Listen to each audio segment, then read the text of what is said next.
Now is my microphone working? Ah, good. Okay. Namaste. Welcome to the beginning of another live Sangha. I'd like to start our Shravana with 3 nice Omkaras and then the Gayatri mantra. You're welcome to join along.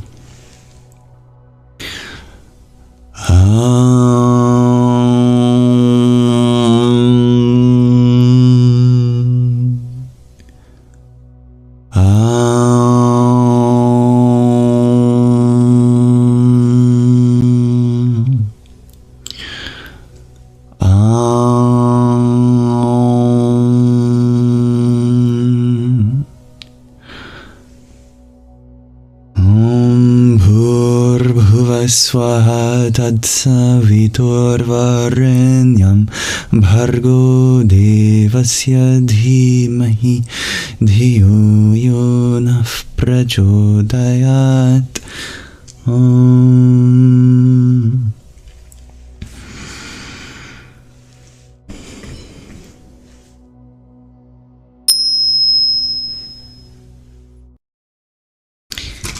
Namaste, dear Lily. Welcome everyone who is joining now, and as we continue to await our first guests to arrive, allow me to set the intention for this space as being a welcoming environment, open to everyone, regardless of background, identity, orientation, ethnicity, etc. I trust that we seek the unity beneath our experience, rather than getting caught up in the diversity. Lily has a show and tell for us later, so that'll be very exciting.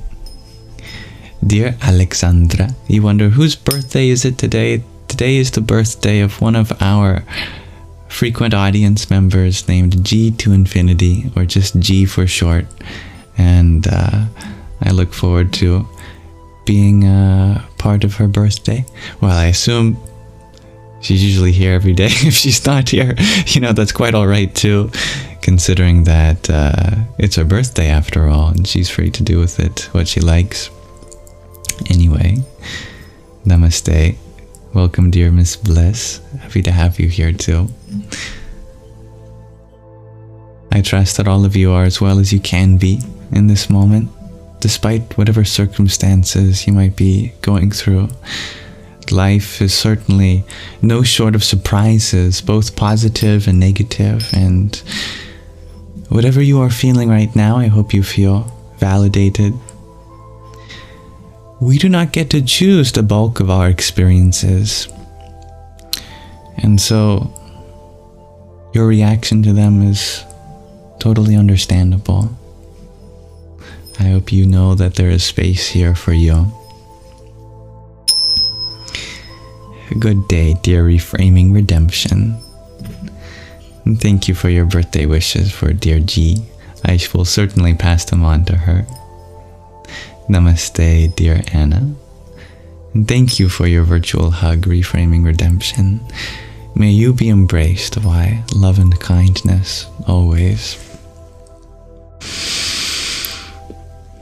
Thank you, Reframing Redemption, for your 37 roses.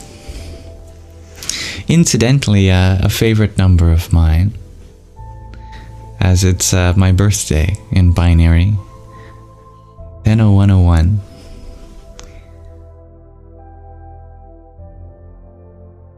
Dear Joe, hello.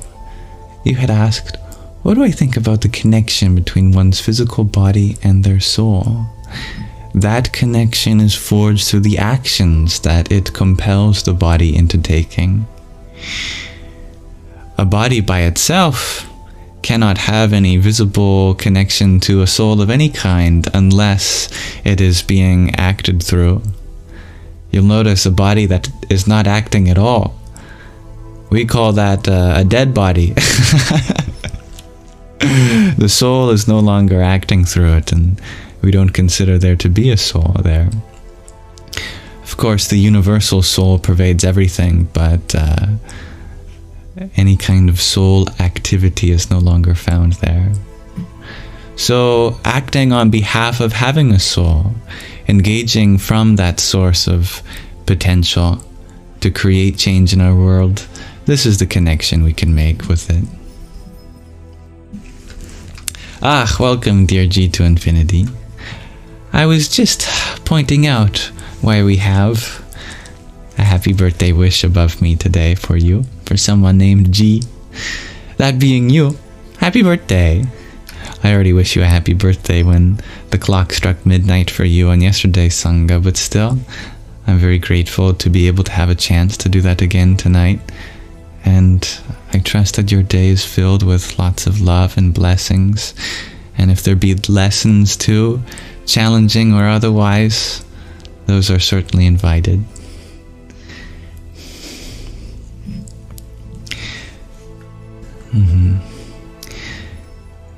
Hello, dear Willow Core on Spotify. You wonder what's the most authentic source for info on how to work on one's chakras? That's a great question. I wish I had the book next to me. We were reading it. There's a great book, colloquially called the Chakra book, even though it's not actually the title. It's actually called Chakras and Kundalini. No, that's the subtitle. The actual title, is The Hidden Power in Humans, Chakras and Kundalini. It's a modern book written by a great yogi. And the entire book is available for free on my YouTube channel because we read through it all chapter by chapter, and there's a playlist there for it. I am not aware of any other more detailed source than that one.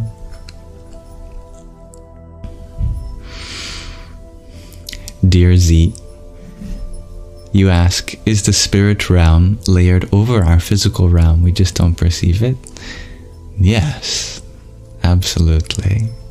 It is the very background layer. When you close your eyes and you remove the light hitting your retinas, what you see in that space is none other than the background of your very consciousness or spirit. G to Infinity, you ask, is it ASMR today? You know, I also forgot about that, but let me refer to this as an ASMR Sunday now that I have the opportunity to. So from here on, let me ensure maximum relaxation and affirmation, validation.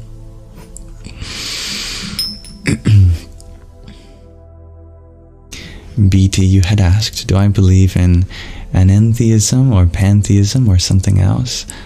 I believe there's truth to be found in any perspective, and there is no label in particular that I attach myself to, but if you're interested in discovering the truth of any of them in particular, I'd be happy to walk that path with you. And thank you, dear John Simon, for the heart me that you sent to. Om Namo Bhagavate Rudraya.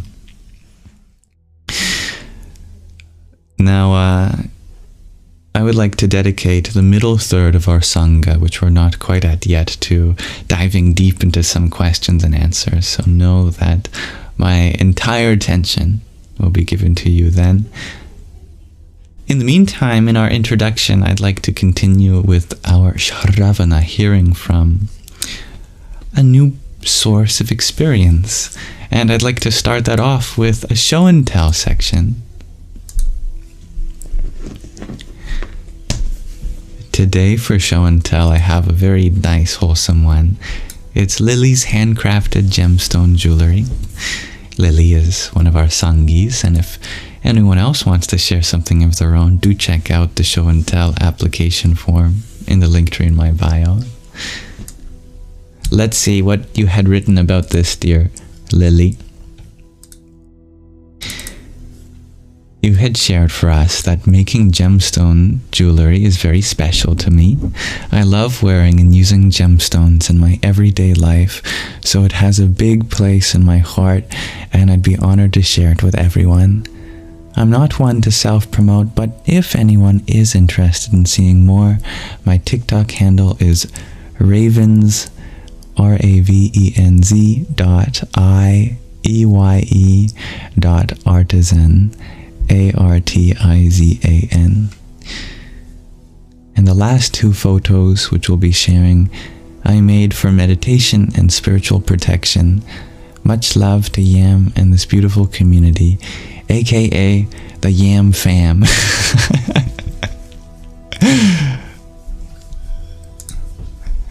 Alright.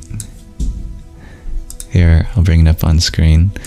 Let me see if I can make it just a little bigger for you too. Here is, I guess that's kind of in the way. I'll hide that for now. Here's a beautiful, looks like a moon pendant. I'm going to be very unfamiliar with the gems that are made in some of these, so please forgive me for not knowing. But if anyone does know, this is going to be some trivia for you. Name the gemstone on screen. And let's see if I can, I can lower myself. Very lovely. Wow. Look at these. Beautiful, looks like amethyst. Nice purple shiny rock. And a little bit of a net made by string around it. Very talented. A very small example of shibari. And some lovely gemstones. And then around her neck a little closer, we have, of course, the yin-yang surrounded by many little polished rocks. I love that. Some sparkly ones.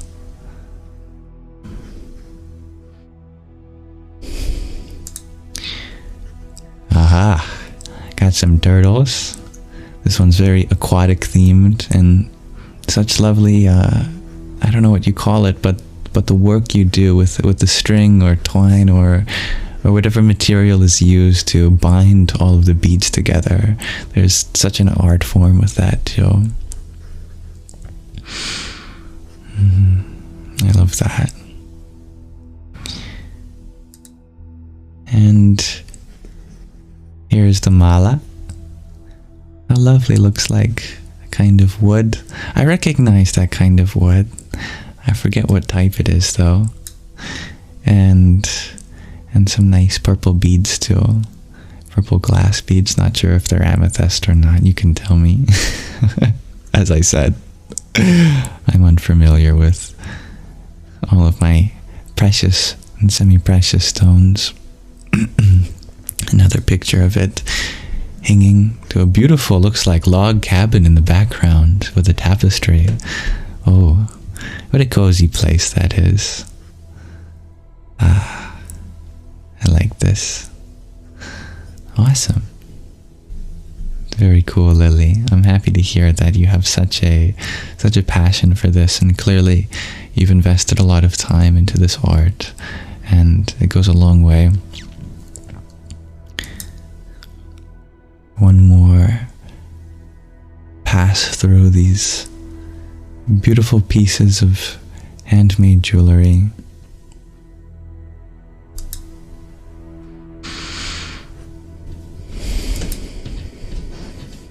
I like that one. My mom would wear that. She loves crescent moons and all things moons. That's why I call her Mama Moon. Well, thank you, Lily. That was such a lovely little adventure into pieces of art that I imagine took a lot longer to make than it takes to look at. Thank you.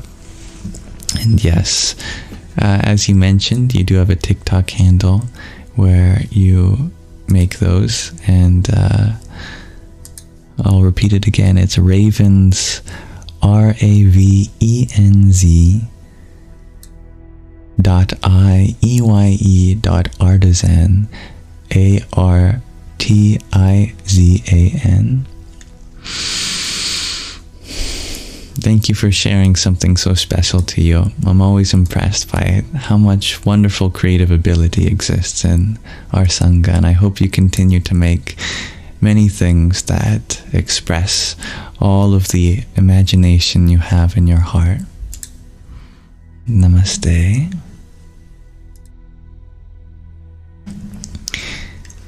And I love how much people enjoy your art in chat. Very wholesome. Thank you everyone for sharing a moment in interest of Lily's hard work.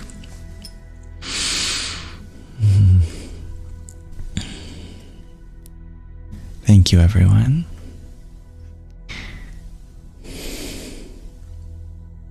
You can dye gemstones, asks Gregor-G. Is that just painting? Oh, now I'm very curious too. How fascinating. They're actually dyed agate and then some amethyst in between, and it's cozy. How curious. I like that. I know you can make stained glass in Minecraft. You just get a little piece of dye and a crafting table and surround it by 8 pieces of glass. That's how it works in real life too.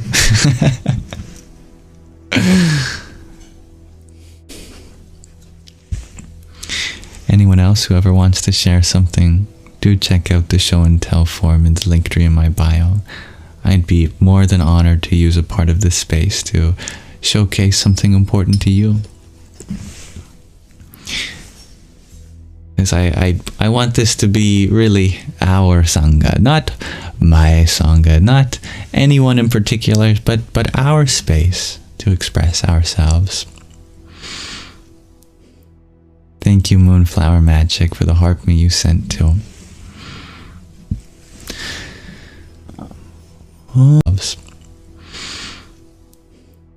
Thank you, Moonflower Magic, for the heart me you sent to. That if my connection has returned, please let me know. I think it has by now. Just a moment. See, even the universe agrees that Minecraft sucks. That's why I froze. Sky Guardian.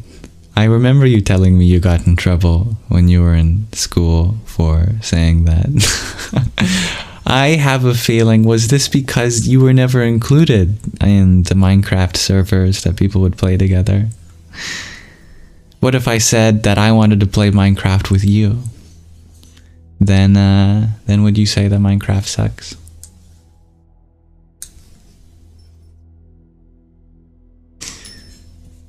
Hello, dear Shakira.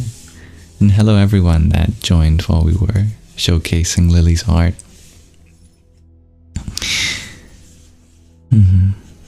Dear Karen, you share you cannot stay tonight but would appreciate a comfort word from me. It's hard for you right now. Of course. Thank you for stopping by.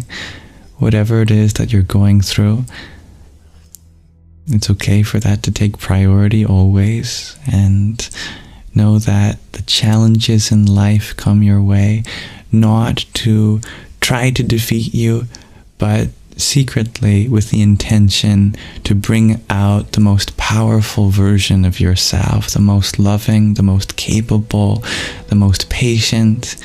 And if you can keep that in your heart as you go through these moments of trial, I know that you will become victorious. Take care of your body and mind, and know that everything that you do can be done with love and peace. These are possibilities that exist always.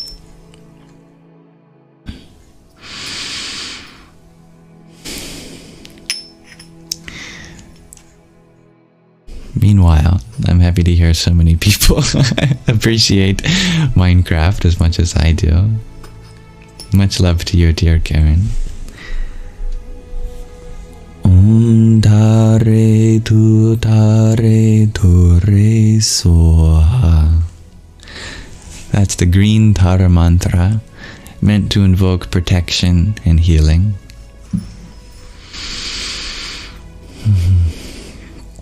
Dear Lily, you're echoing a question that Hybrid Jen asked a while back. Let me see if I can find it.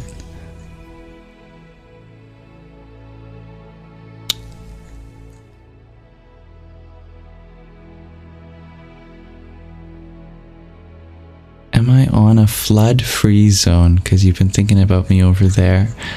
I am on a flood-free zone. I'm not sure of any nearby floods.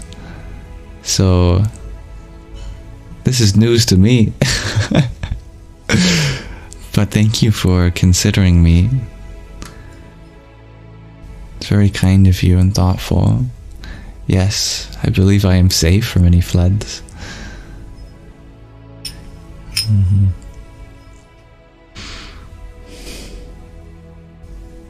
I better look outside.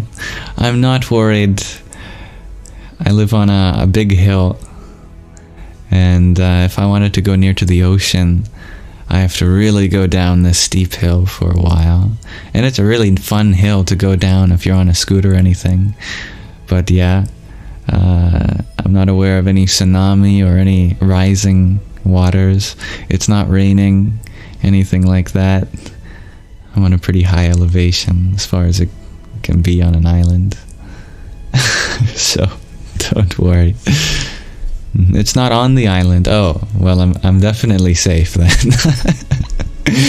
But my heart definitely goes out to those who are affected. This is news to me on the mainland. Well, we can have a moment of prayer for all those who are affected by floods at this time. May everyone be safe and taken care of. Anyone who gets lost or stranded somehow, I don't know the severity, may they be found, rescued. May we keep them in our awareness, and may all efforts and resources go to the support of protecting all of our critical infrastructure, all of our loved ones and precious belongings, including our pets.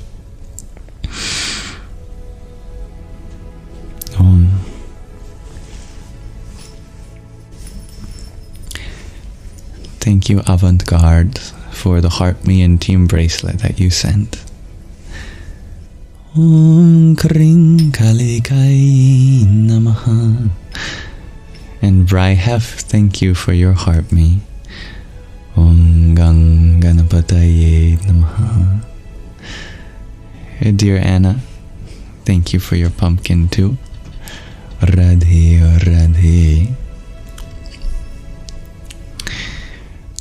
Lakonen, you ask, what do I know about Scandinavia? I'm not sure what I know about Scandinavia. I know that there's lots of lovely people that live there, and they're one of the most developed groups of nations in the world. And they have such an interesting and rich culture and mythology that's very unique, you know. I know that some of my ancestry comes from there, but I don't know anyone in my family in particular. That's about the extent, but I'm always happy to learn more. And I know it's very cold, and I'm not sure if I'd survive in those temperatures.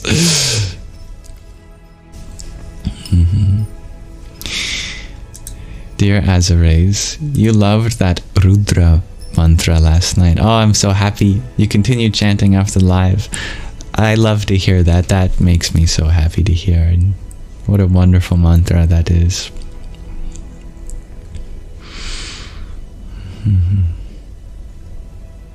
Thank you, dear Christina. Much love. You fell asleep during it on accident? No accident. If you fall asleep, you fall asleep. It's quite alright. Do I listen to metal from Scandinavia? Yeah, I'm a big fan of steel alloys from Scandinavia. They have a nice ring to it. Copper, brass, tin, all great metals from Scandinavia. Oh, aluminum, can't forget aluminium. Great Scandinavian metals.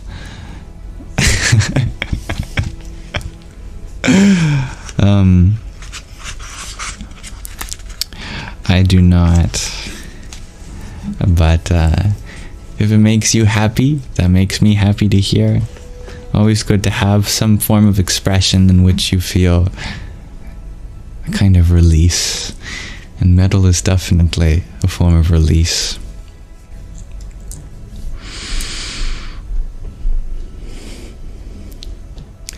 Now, I would like to read from another chapter of Hollywood to the Himalayas. This is the longest chapter in the whole book, which incidentally isn't very long, because the 30th chapter is only halfway through the book, which means in the 158 pages we've had so far, 30 chapters means that we've had an average of 5 pages per chapter, something like that. So it's about the length of a regular chapter. But in this book it happens to be the longest, so it'll probably be the longest reading session that we've had so far.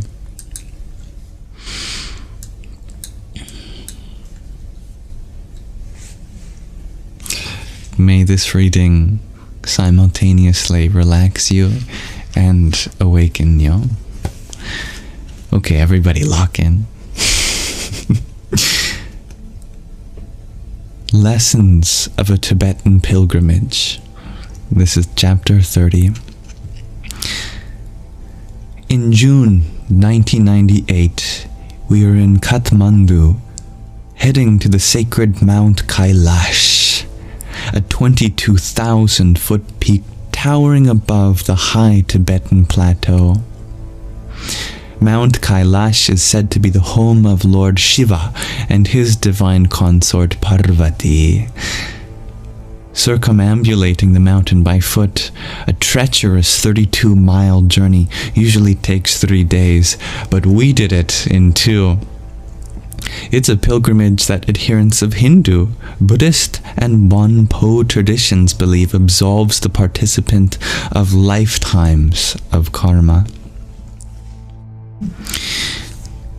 Fun fact, nobody has ever successfully climbed Mount Kailash, and traditionally it's said the reason this is so is because only Shiva can reach the top. Now, more than 20 years later, the Chinese government has developed the route to Mount Kailash and the sacred lake Manasoravar, Manasoravar, a crystal clear freshwater lake at 15,000-foot elevation that is believed to have flowed from Lord Brahma's mind, the creator. There are asphalt roads nicer than in America, marked by drainage every 100 yards or so. Proper bridges now span the rushing rivers, tributaries of the Brahmaputra and the Ganga, and gas stations, restaurants, and hotels have sprung up from soil more friendly to tourism than agriculture.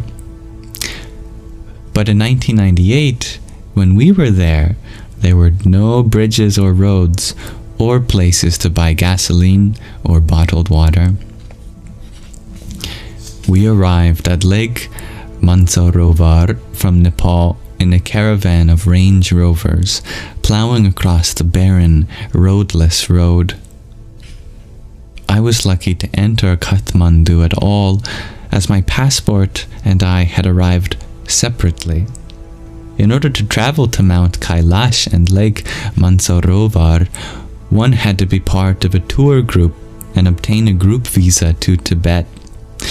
Mainland China visas are not sufficient for travel in Tibet, nor could individuals receive a Tibet visa. Nepal-based travel companies that specialize in group tours process all passports together for the Tibetan permits. Indians don't require visas or passports to enter Nepal. A driver's license or other photo ID is sufficient. Hence, our tour organizers, to save time, sent everyone's passports in advance to Kathmandu, so our Chinese and Tibetan visas could be processed and ready by the time we arrived. They overlooked the fact that there was an American citizen ostensibly subject to different rules and regulations than the 200 Indians I was traveling with. On the day we departed, I asked the organizer for my passport. "You'll get it tomorrow at the hotel," he said. "How am I supposed to travel without it?" I asked. His face fell. "Oh no," he exclaimed. "We forgot. You are American and need your passport to enter Nepal. We'll think of something."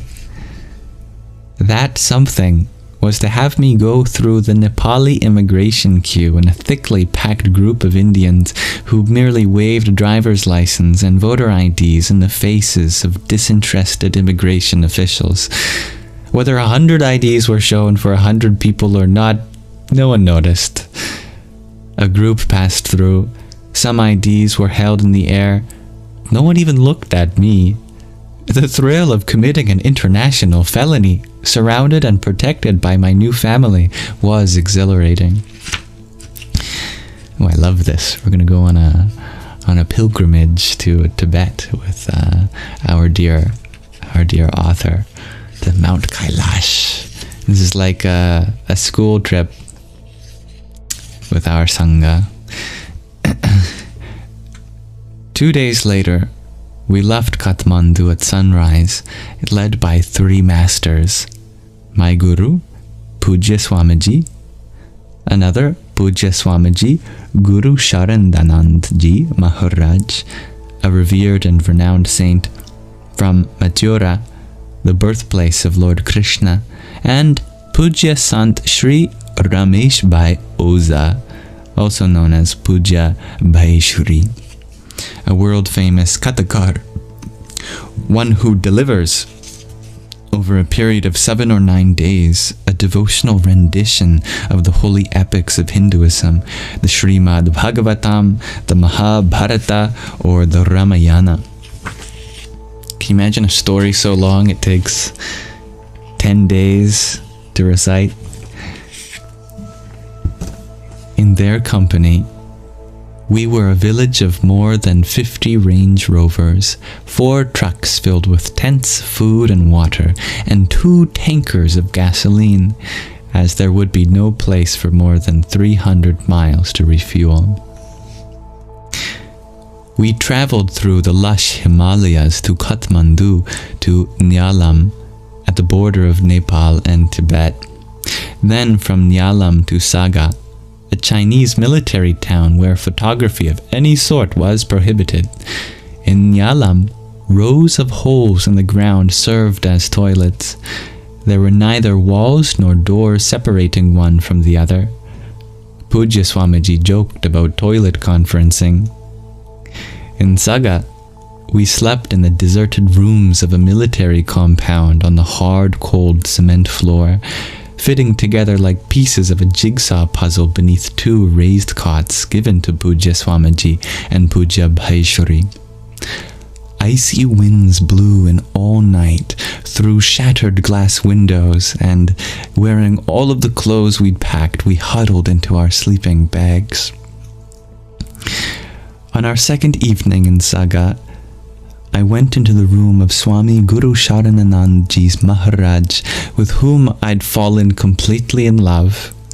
Maharaji, as everyone calls him, was the mother of my dreams, the one in whose lap you just want to sit forever while he gently strokes your hair. From his eyes flowed a divine motherly love that embraced all his glance fell upon. I tried to position myself in his field of vision as much as I could, and each time our eyes met, I felt I was being reborn, resuckled, and reparented. She's cheating on her guru.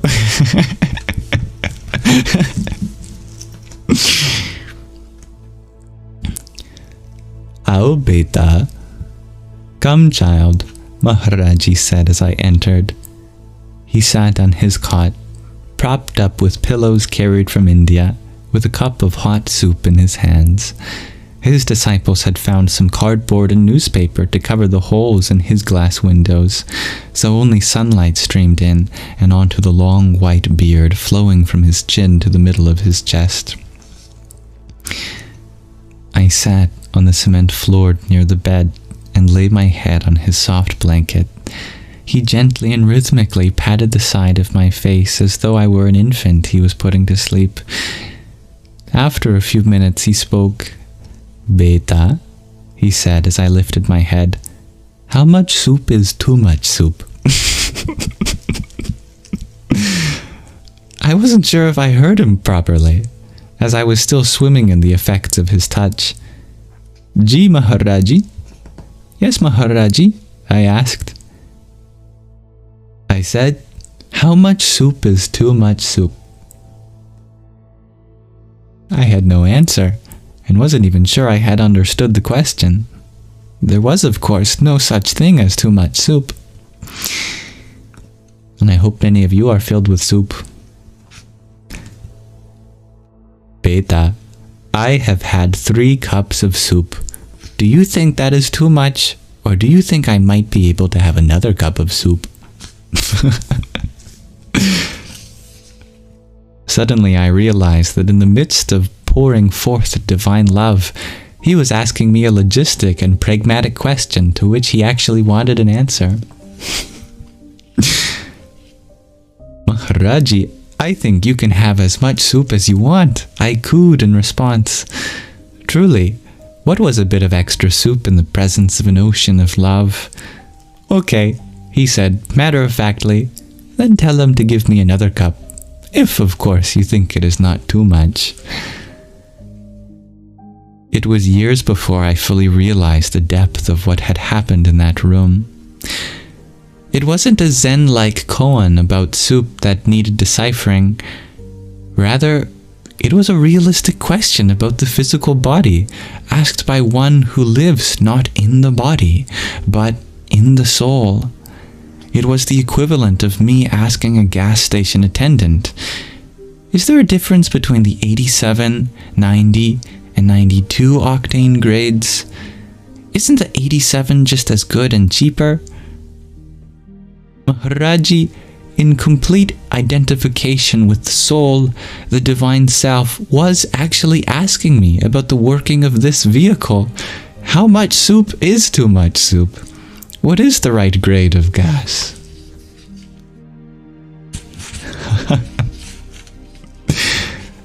After 2 days in Saga for high-altitude acclimatization, we departed for Paryang, the last stop before reaching the crystal waters of Lake Mansarovar, nearly 3 miles above sea level. The guest house we stayed in was a series of mud-walled, mud-floored rooms with no doors. The walls and roofs kept out rain and snow, but did little to insulate us from the icy winds that filled our lungs with air, but little oxygen. Breathing, something I had always taken for granted, suddenly became a gift to which I clung on this high-altitude plateau. The dearth of doors brought not only wind, but other guests as well. In the morning, I opened my eyes to a group of Tibetan children standing in our doorway, pushing each other out of the way to squeeze to the front. When I made eye contact with them, they started poking themselves in the middle of their foreheads. "What are they doing?" I asked the woman lying next to me, whose eyes had also just opened. "I have no idea," she said. "I wonder what they want." We had heard that the children ask for pens, so we'd brought bags of pens and packs of cookies and other treats. "Pen? Pen?" I asked and mimed someone writing. They shook their heads feverishly and kept poking themselves in the forehead. Suddenly, one of them leaped through the doorway and onto the sleeping bag of a woman who was applying a bindi with her hand mirror. She had peeled off one of the thin round red circles from a sheet of about 20 and was gingerly sticking it between her eyebrows as the young boy motioned excitingly. toward the rest of her pack. She looked up at him, and again he began poking himself between his eyes, and then pointing at the pack of round, red, sticky bindis. "Oh, you want a bindi?" she asked incredulously, and we all watched in awe. She peeled off another and stretched her hand out to him. He grabbed the bindi from her sticker and immediately stuck it on his forehead. Without the aid of the woman's hand mirror, it wasn't quite in the center, but it seemed he had found it satisfactory. The rest of the kids piled into our makeshift room and, traipsing, that's a new word for me too, traipsing, Traipsing, traipsing all over those who are still sleeping, made a beeline for the woman with bindis. Within a few minutes, they all had bright red circles between their eyebrows at the Ajna Chakra, or the third eye center. Hindus apply the tilak or kumkum, vermilion powder, or a bindi sticker as a reminder that we must see using our third eye rather than our two physical eyes to see the world. As Pujya Swamiji explains, these two eyes are the cause of all our problems. Everything we see makes us angry or jealous or greedy, so we apply tilak to remind ourselves to use the third eye, the inner divine eye, the eye that sees not separation but oneness, not objects but essence. Why these young Tibetans wanted bindis is something I still don't know. It touched me deeply though, because they are not Hindu or Indian and probably don't know anything about the connection of this red sticker to the opening of the third eye. But there are things that transcend religion, that know no borders or boundaries. There are practices that are rooted in a truth beyond teachings, so the truth is apparent even in the absence of the teachings. Tilak and bindis seem to be one of these practices. A beautiful quote, dear Magdalene. I close my eyes so that I can see. I have low blood pressure. It's not dangerously low, but new doctors always check it twice until I assure them, don't worry, it's always low. I suffer no ramifications of this in my life, other than needing to keep my head down a bit longer than most when coming out of the headstands or backbends while doing yoga. If I come back to the upright position too quickly, I get a head rush. My family gets that too. I used to get them a lot, and I'd almost pass out if I even stood up from a chair too quickly. I learned that taking a nice deep breath in before you stand up, and even while standing, seems to alleviate the problem. Maybe that's helpful for you too. Remember to breathe. Dog dang it. The only other occasion that this impacts my life is high altitude trekking. When I trekked in the mountains of the United States or Europe or in Ecuador, I knew that I could go about 12,500 feet before beginning to hallucinate. Oh my goodness. Once, while hiking in the mountains around Baños, a few hours south of Quito, Jim and I had walked a bit higher than that, and the trees started gesticulating to me. The lack of oxygen at high altitude, coupled with already low blood pressure, turns lush mountaintops into my own dizzying little shop of horrors. Wow. Well, if you ever want to trip without any psychoactive substance, just get your blood pressure nice and low and go above 12,500 feet.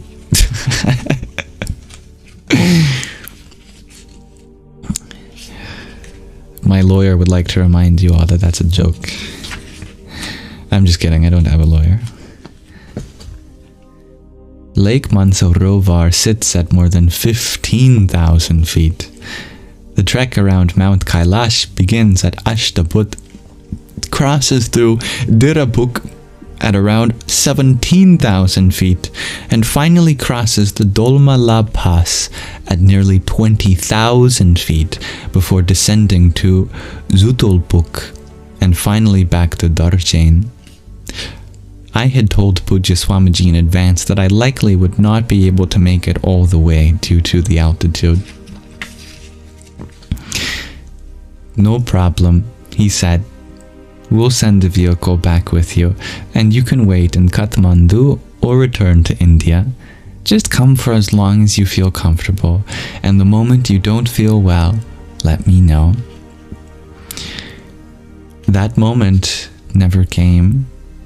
Maharaji's question about soup symbolized the distinction between vehicle and driver, between body and soul. These saints live as their souls, not as their bodies. That grace was somehow contagious, and I stayed near enough to them to catch it. On future trips, I learned about Yamsox, a medicine that mitigates the effect of altitude and is recommended by doctors for people going to high altitudes. However, on this journey, I knew nothing about it, only that I was being carried by one for whom altitude is irrelevant. I was blessed to rely not on my own legs and lungs, but on the arms of the divine, in which I rested easily to carry me. Here are some excerpts from the journal I kept on that yatra, on the spiritual pilgrimage. Ooh, I look forward to this. Seems like the next 4 pages or so are dedicated to just her journal entries. First-hand account. I like this. Imagine yourself as our dear author, Sadhvi Bhagavati Saraswati. Previously, American student, married. Now, Hindu celibate. At an altitude she's never been there before without hallucinating. In the cold winds, on the plateau of the world, the rooftop of our globe, experiencing one of the most holy places with some of the most holy people. Here is her account. In the moment, she writes,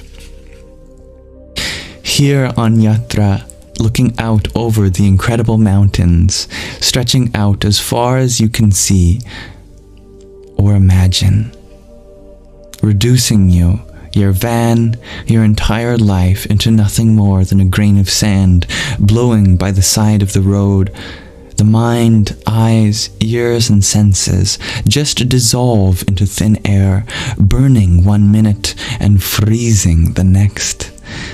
We're on Yatra is the motto, making anything else seem like superfluous gibberish. Even my fears, tears, etc. dissipate into the clouds as they embrace the mountain tops, obscuring from our view the true height of their majesty. The quiet of my tongue, of my mind, the voices around me just swirling above me, to my sides, but unable to penetrate inside to disturb the incredible stillness. We're on Yatra. Yatra to what? From what? Yatra from a life of petty concerns, overestimated needs, empty words, excessive reliance on others, and external focus.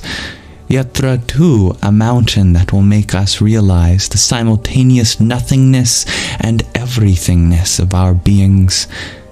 Nothingness, the futility of our attempts to exercise control and power, for who could so much as leave a lasting footprint on the sands of Shiva's mountain? The superfluity of our endless obtainment of material possessions.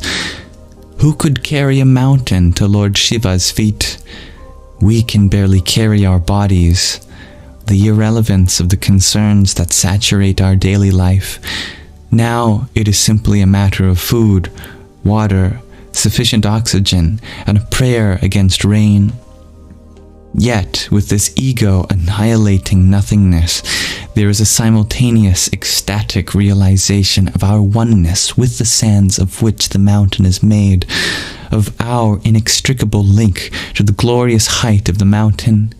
Why else would we be so compelled to come in the face of such hardship, of our brotherhood with the never-washed faces and empty bellies of the people whose lives begin and end in this vast sea of simultaneous emptiness and overflowing abundance? Car rides through roads that aren't. How do they know how to go over so many miles of open space? Do they have a sort of homing instinct, simply driven to Lord Shiva? Finally, after days of endless driving, roads winding on and on, we suddenly came upon a view that can only be the grace of God.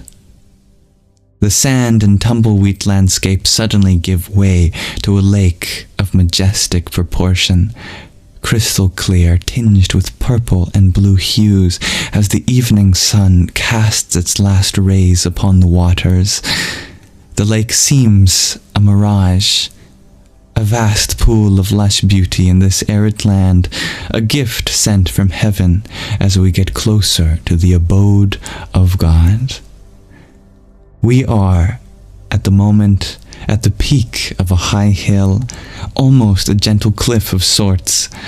The lake was a sudden gift as we ascended, as though we were granted a divine vision simultaneously. The sun is setting on the far shore, casting a brilliant halo around the lake as well as filling the lower sky with wisps of gold. We are a fleet of Range Rovers, and suddenly we all stop. No one needed to coordinate it. We silently emerge from the vehicles, pulled by a strength and power in the presence of which we are helpless. Some immediately fall to the ground in pranam. Others simply gaze into the divine sight. I burst into tears, which quickly became sobs, as though wresting parts of my heart from me I didn't even know were there. I wasn't expecting to be affected in this way.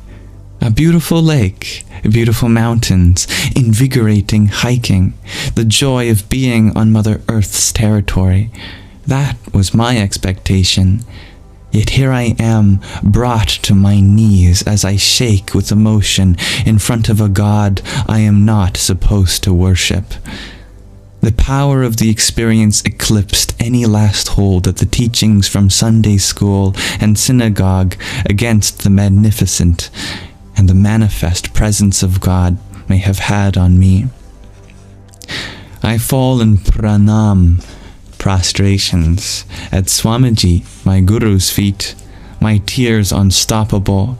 If I could just stay there forever at the feet of the man who has done this to my soul. I look back and forth, his face glowing the light of the setting sun, the holy waters of this lake formed of Brahma's mind, the mind of the Creator, the distant towering peak of Mount Kailash, the most sacred of mountains, upon whose peak Lord Shiva resides. Back and forth, Swamiji, the lake, the mountains. It's as though they've merged together into one indivisible, consuming presence of God. I can't meet his eyes. It's too much for me. What will happen if I look into the eye of God? I am too overwhelmed to find out. When all the Range Rovers arrive, we all instinctively fall to pranam at the lake, the mountain, and our leaders who have brought both our bodies and our souls to God, and gather into a semicircle of prayer, with Maharaji, Swamiji, and Bhaishori in the center, facing the lake, but clearly seeing beyond it.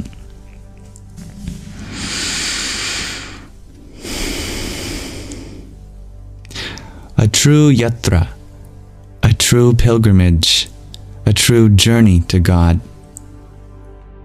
We forsake sleep food, warmth, comfort in this quest to truly see, feel, and experience God in His holiest manifestation? What are we willing to endure? 10-hour rides over dirt mountains and through rivers in which our Range Rovers get stuck, nights without sleeping or sleeping gear, days without food. Although I say endure, it isn't endurance. Endurance implies a struggle, a battle, a conquest. This is a stillness in the mind, a peace.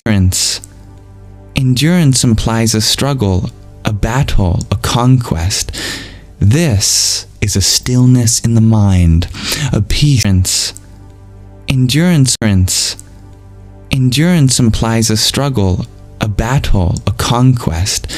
This is a stillness in the mind, a peace. We just sit, walk, and pray in God's land. Sometimes, on occasion, the first world penetrates the second, but only momentarily. Then we complain or whine. But just like a wave that seems too big for a split second and then becomes soft white water on the beach, these momentary waves leave no lasting impact on the peacefulness and joy of existence. It is a true yatra. We are stripped to the core of ourselves and left bare for God, a land with no beginning and no end, the mountains flowing each other religiously, or following each other religiously.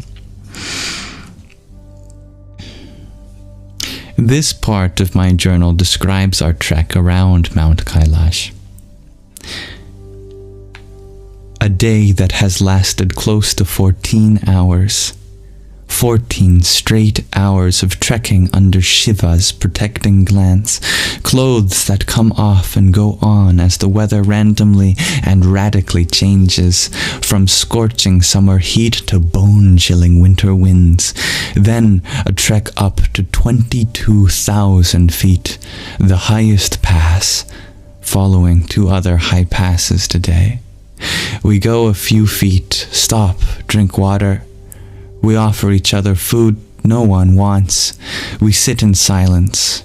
Words define the experience and take too much valuable oxygen. The rain comes, pouring down on us, first in drips, then in sheets. Then, as quickly as it came, it disappears, leaving a sky filled with dark clouds, each lined by the ever-present sun streaming between them. The clouds become lighter, wispier, and mistier as we sit on the top of the world, peering through the bright mist that envelops the mountains as well as the sky. It seems we are truly sitting in heaven. We sit in Shiva's abode, looking down to a ground that cannot be seen, looking up to his mountain. He offers us momentary glances, then covers himself again in the curtain of clouds, although the peak of his abode is only visible at times of special grace. His presence is felt continuously.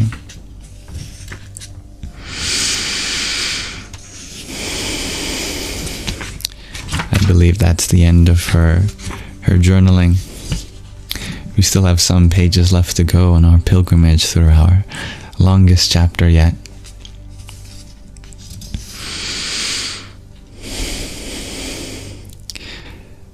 I had been wanting a new name since a few months after my arrival in India. There was nothing wrong, of course, with my old name, and taking a new name never occurred to me before coming to India.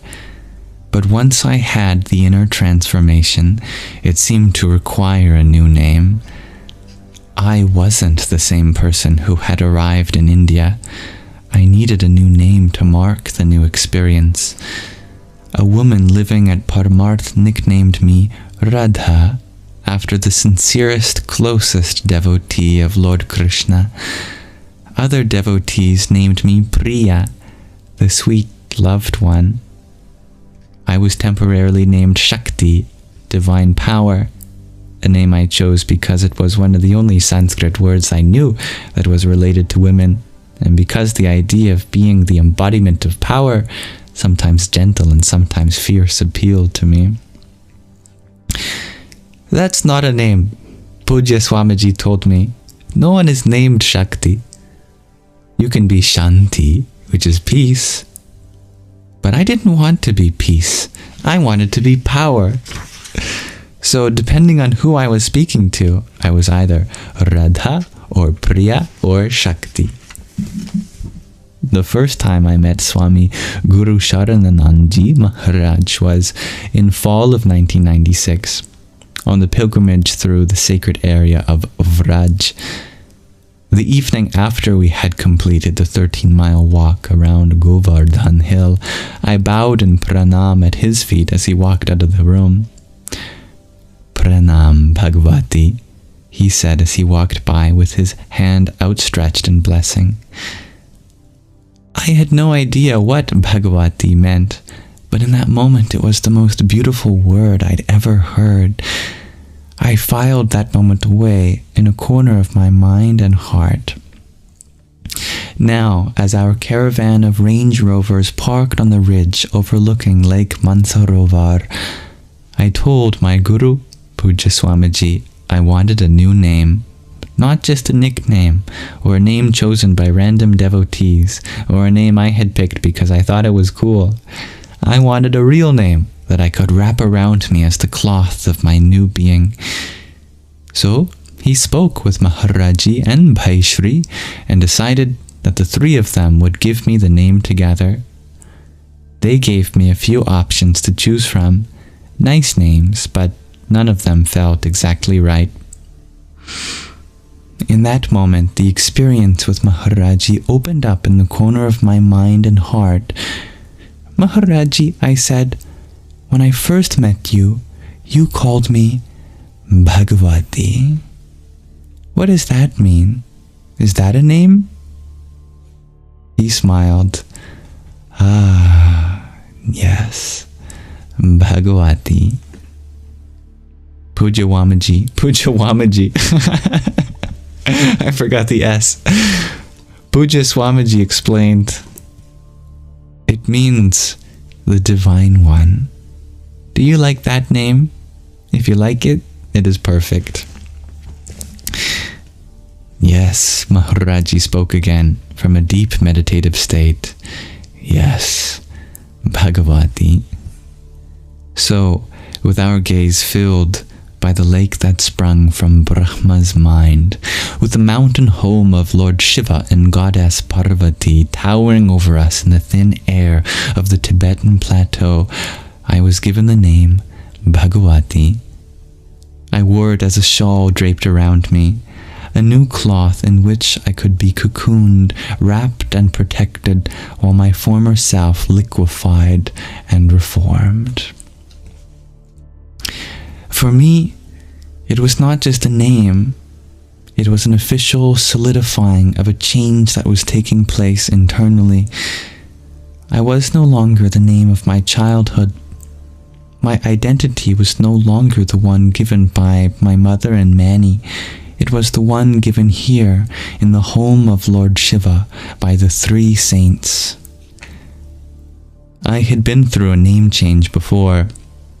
At the age of 19, after Mani had paid off the lump sum of half my remaining college tuition expenses, and after I had to sign away any legal right that I might ever have to anything that was his, Frank legally adopted me. Although Frank has been my dad since nearly the day he and my mom had started dating when I was 7, there is something very important about ritual. As I stood in the courthouse in Los Angeles, dressed up for the special occasion, Frank and I each signed the legal adoption certificate. Yes, I accepted and welcomed this man as my father. Yes, he accepted and welcomed me as his daughter. I took his last name legally as quickly as I could, eager to erase any vestige of identification with Mani. When Jim and I married, I did not take his last name. I just changed my last name a few years ago, I said. I wasn't ready to change it again. So, I already knew the power of a name change to affect, solidify, and legitimize a change in identity. When I became Frank's daughter, instead of Manny's, I began the journey from an identity as one who was abused and abandoned to an identity as one who was chosen and embraced. The change to Bhagavati was another shift, from an identity given by my mother, named after a character in her favorite novel, to a woman, a divine woman, who was the embodiment of the Mother Goddess. I opened the door of the white Range Rover, an unlikely venue for the exclusive and special name-giving ceremony, and, careful not to turn my back on the saints, I stepped out onto the hard ground. I walked into my new name eagerly, knowing it formed the identity into which I would grow. On the final day of our pilgrimage, our vehicles descended into greenery as we re-entered Nepal. The sweet green vines reached out towards us from the mountains along the road. Suddenly, a hot shower sounded heavenly. Other than soaking in the mineral springs at Chiogompa, the monastery above Lake Mansarovar, I had not bathed in almost 2 weeks. Pujya Swamiji's daily sprinkling of water over my head with purificatory Vedic mantras served for me to remain pure, but I certainly wasn't clean. We arrived back at the hotel mid-afternoon and had a special Arati scheduled that evening. The Bagmati River flows through Kathmandu, right outside the famous Pashupatinath temple. Pujya Swamiji had decided we would start the Ganga Arati on the Bagmati River. Ever since Pujya Swamiji had left his family to meditate in the forests in his early childhood, nature has been his mother. When he came to Rishikesh at the age of 17, after nearly a decade of silence and intense spiritual practice in the forests, jungles, and Himalayan mountains, the river Ganga became his mother. He has worked since the early 1970s to keep the banks of the holy river clean. When basic advocacy campaigns didn't work as well as he had hoped, he turned the rocky shores of Ganga into a beautiful marble ghat, or platform, and instituted daily worship ceremonies on the ghat. He knew that no one would poop in the morning where they pray in the evening, so he began the evening Ganga Arati at Paramarth-Niketan as a way to rekindle people's reverence for the river and transform her banks from being a toilet and trash can to being a temple. In the decades since, as Ganga's pollution has become even more dire, he has started the Ganga Arati in Varanasi, Allahabad, Kanpur, Badrinath, Rudraprayag, Gangotri, and many other places. When the group went for darshan at the Pashupatinath temple in Kathmandu before traveling to Mount Kailash and Lake Mansarovar, Pujya Swamiji noticed the trash on the banks of the Bagmati. When we return from Kailāśa, we will have Bagmati Ganga Arati here and inspire people to keep her banks clean and green, he said. I wasn't with him at the time though. As a white person, I wasn't permitted to enter the Pashupatinath temple. The temple rules say they only permit Hindus, but after an entertaining debate with the guard, it became clear that the rule is only people with brown skin. No one checks religion. No one checks passports to determine place of birth. No one checks race. Are you Indian, Pakistani, Sri Lankan, Brazilian, Latino, or Puerto Rican? No one cares as long as your skin is brown. After placing me in the midst of a large group of Indians, I added a word, placing me in the midst of a large group of Indians, they worked together to slip me into the country, but not into the temple. Her! the guard shouted as the amoebic mass of our group pushed through the gate, hiding me from view, my head covered with the scarf and eyes to the ground. "Her! She is not allowed!" the guard bellowed. I wondered what training they'd undergone to learn to smell white skin. The guard's position was ridiculous. We grilled him with questions that began, "Well, what about?" But he never wavered. The absolute absence of logic in his position did not disturb him. So I meditated in the gardens outside the compound while the others went in for darshan. The Arati was going to take place on the steps across the Bagmati river from the temple complex, so I would be permitted to attend that at least. After a long shower, I sat in the hotel lobby with Pujya Swamiji and Dorje, the Tibetan tour guide. Pujya Swamiji had been struck by the lack of proper facilities along the 5-day pilgrimage route, and especially at Lake Mansarovar and Mount Kailash, where so many pilgrims flock each year. As we'd entered the area of Mansarovar on the 3rd or 4th day of our pilgrimage, we encountered a group from England who were on their way out. They recognized Pujya Swamiji and, descending from their vehicles, fell at his feet to receive blessings for successfully completing the pilgrimage. Their exuberance was tempered, though, as they told of the pilgrims who had returned early due to altitude sickness, especially one they feared may have passed away before she got back to Kathmandu. So, from that point on, Pujya Swamiji spent much of the rest of the trip meeting with local leaders, trying to ascertain who owned this land, who is in charge of it, who would we have to apply to for permission to build something here. "Swamiji, forget it," everyone said. "This is China. There's no way they'll give you permission to do anything on their land. It's a waste of time." But Swamiji follows a different inner guidance than common sense. It didn't matter that the task was unlikely to succeed. It had to succeed. Properly insulated rest houses needed to be built, and there had to be a medical clinic for those who fall ill. It needed to be done, and therefore he would do it. So, prior to the Bagmati Arati, we sat with the tour guide discussing how to proceed. Dorje had obtained the names and addresses of the Chinese officials responsible for the Ngari Prefecture of the Tibet Autonomous Region of the Republic of China. Our letter-writing campaign to them began a few weeks later and culminated with the construction of 3 ashram/rest houses, one on the banks of Lake Mansarovar, one at Dirapuk along the Mount Kailash Parikrama route, and one in Paryang, the land of the children with bindis. Where they had never seen running water, we constructed an ashram with hot showers by boring wells into the ground and provided a generator for electricity. The former Prime Minister of India, Shri Atal Bihari Vajpayee, summed up the achievement by saying, "Jo Bharat Sarkar nahi kar bhai, ek sadhut ne kiya."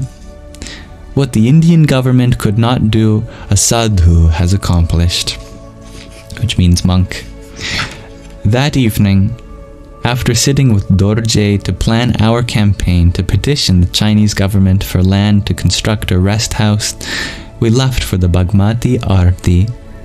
The saints and other yatris headed back to the temple for darshan and would walk across the river for Arati. I, still being white and uninterested in another round with a temple guard, took a different route. I rode in a taxi to the edge of the Bagmati, and the driver pointed upriver toward the temple on the opposite bank. 50 meter you walk, he said. I walked up the edge of the river as the sun began to dip behind the Shikara, the highest dome of the mandir, towering regally above the rooftops of neighboring homes and shops. Across the narrow river, cremations were underway. In Hindu tradition, Cremations are performed on the banks of sacred rivers, and the ashes duly immersed into the waters, a practice believed to bestow liberation on the soul of the departed, freeing it from the cycle of birth and death. Raised cement platforms dotted the river's edge, and on each a body lay, engulfed in flames. A few family members and friends sat on the benches behind the burning huts. The rest stood near the body. The flames rose high, carried on the afternoon wind, filling the air with a stench from which my heart and my nose both withdrew. I had never been to a cremation, and I'd never smelled the last moments of someone's existence. As I walked upriver, the smoke followed me, wrapping itself in my hair, across my face, and into my eyes. I could hear the sounds of the jubilant pre-Arati songs coming from the steps ahead. What must it be like, I wondered, to watch fire consume the last bit of your mother, father, child, or spouse, to know, to see that they will not, cannot come back into their body, to have to stand calmly as flames rip into the hands that held you, tear through the lap you sat in, and what must it be like to hear people rejoicing while she on whom your identity was based, he who was the container for your love, is rendered into nothing but smoke and ash. The mourners must be livid, I thought, as we sang the Arati and waved oil lamps and from some damp stone steps along the banks of the narrow Bagmati river, incensed at the audacity of us celebrating, dancing joyously. When a loved one dies, even the sun seems rude for rising. The world should stop, as our world has. It must be so hard for them, I thought, to be grieving while others are celebrating. As I looked up at the smoke rising above the river, I realized that I would be irate because I live in a world where mourning and celebration are seen as inherently separate and distinct from one another, where there are places for mourning and places for celebrating, times for mourning and times for celebrating. Life and death are packaged nicely and neatly into boxes, each tied with a different ribbon. Indians and Nepali don't live like that. Life and death are in the same box, and the bow tie life to death, and the bows tie, and the bows tie life to death, and death to life. Mourning and celebration are sunset and sunrise, each following the other religiously. The flames of cremation seem separate from the flames of Arati, only on the lowest level. The moment the flames rise in the air, the wisps of smoke merge one into the other, death embracing life and life embracing death. No, our Arati wouldn't upset them, just as the cremations across the river wouldn't bother the Indians performing Arati here. The jubilant dancers could dance as the flames of death consume a body, for they danced knowing fully that someday the burning body would be theirs.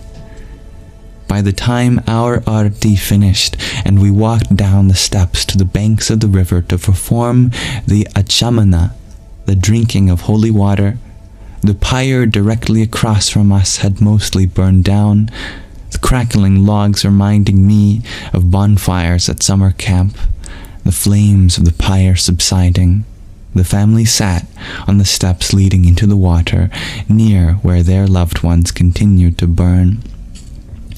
Suddenly, the tender of the fire, the one in charge of keeping it hot and evenly spread so the body would fully burn, took his wide hoe-like tool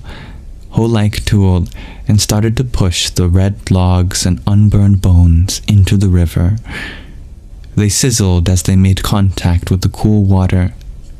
From one side, then the other, the fire tender pushed the remains of the fire into the river. The logs crackled one by one as they splashed and were carried quickly downstream, along with any remains of the loved one. Family members turned their heads to watch the current as the now extinguished logs bobbed on top of the water and the ash spread out into the current's wake. They sprinkled their heads with drops from the holy river while the fire tender threw bucket after bucket of cold water onto the hut, washing away any last bits of bone, ash, and wood. The platform was still burning hot. The fire had raged for hours. As water was splashed on it, steam rose thickly into the night air. Wafts of grey smoke overlapped the blackness of the evening. Only death cast a shadow on the night. The family turned from the river and left. Their loved one dissolved into a steam rising off a cement platform, dissipating into the darkness. As we walked back down the river to the taxis, another body was being carried to the hut. The next body, and the one after that, were lined up around the corner, fastened with rope to wooden platforms, awaiting their turn. The families of the ones to be burned after them were still dancing and singing on the steps, knowing not which number they would be.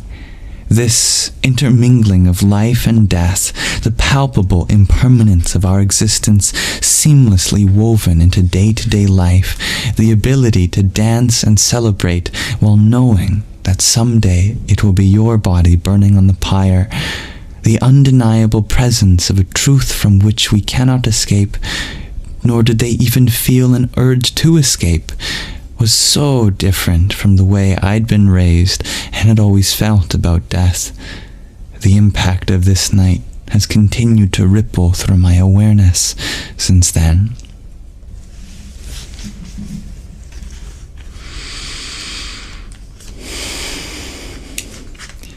Wow. Just wow. What a chapter that has been. Or as you say in Sanskrit, Vahi. That means wow in Sanskrit. Vahi. What a yatra, what a pilgrimage through Tibet, through the sacred river from Lord Brahma, the creator's mind, Mansarovar, meeting Tibetan children, being with saints, giving her new name at the foot of the abode of Shiva, Mount Kailash, all the way to returning with her guru, inspired to make a difference practically, to build ashrams and places for running water to flow, all the way to the celebration of life and death of the Bagmati river. I am sure that this is a pilgrimage our author will never forget, and one that I hopefully will never forget too. And may these impressions sink in deep within you also.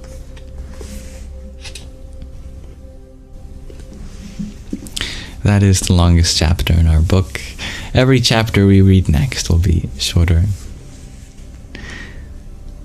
Om Namah Shivaya.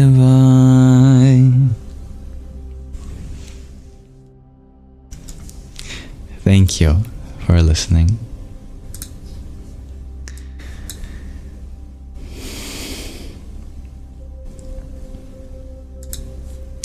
Now we can transition from our Shravana to our Manana.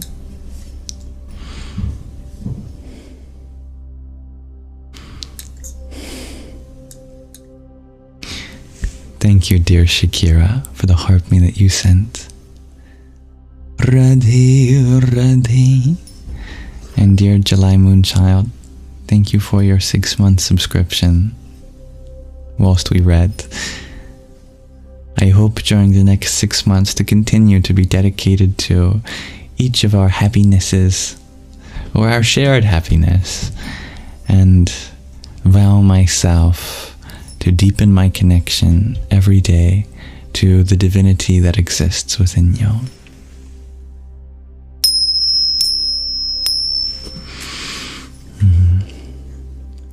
That is one of the most sacred pilgrimages that a Shaivite can go on.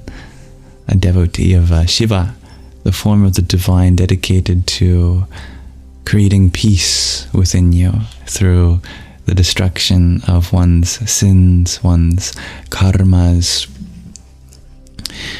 We tend to reserve the term creator only for the divine in our culture. We wouldn't dare to call God the destroyer. But in India, God is also a destroyer, because we have to make room for new life, new creation, just like winter, just like the fires that the indigenous people used to consciously create in order to fertilize the soil for the next generation of flowers and plants. So too in our life we call upon a force of destruction, not evil or chaotic, but methodical and peaceful, in order to eliminate the negativities of our minds and hearts. I think we can clearly see that in such an austere performance where you go without food, without warmth, without speaking, without oxygen. So much is being eliminated in order to make space for a new peace to emerge. Dear Gregarji, you share there's one type of flower that propagates its seeds via fire. How fascinating is that,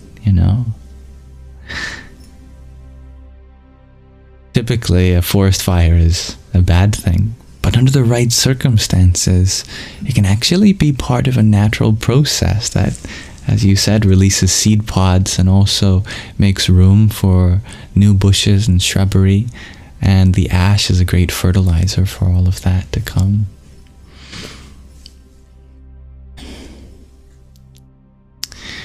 So, thank you all for participating in the Shravana, the listening section. Manana, my attention is back on all of you, and we can really explore questions and answers. I have a question for all of you in a little bit, but I'd like to take a look at the chat. See what's been happening. Dear Mirna, my friend from Lebanon, has come. Welcome. Welcome everyone who joined while we read.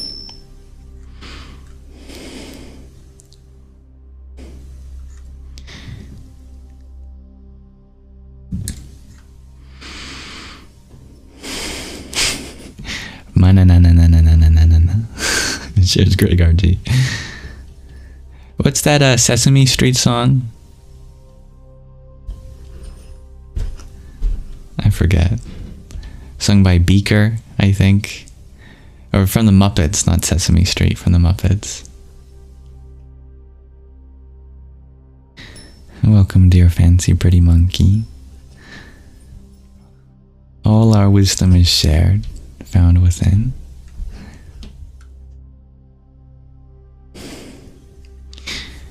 If anyone wants to ask a question with their voice too, rather than just the limited confines of a TikTok comment, I will keep an eye on the guest requests. Just remind me if I forget. You're more than welcome to express yourselves through there.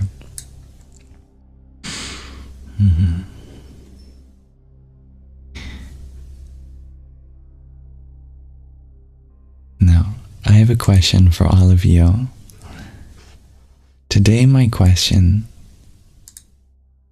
is, what is the significance of cross-cultural appreciation?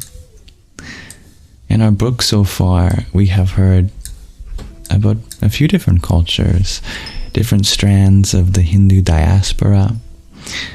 We've heard a little bit about the nature of Tibet and the Nepali and the Chinese during our adventure in and around those three places of this world. And of course, we know a lot about American culture through our own experience of it, and through our author being born and raised as an American. But clearly there is room in our life to appreciate the cultures around us and around the world. What is its significance? Why? Why should we celebrate cultures other than our own, or as well as our own?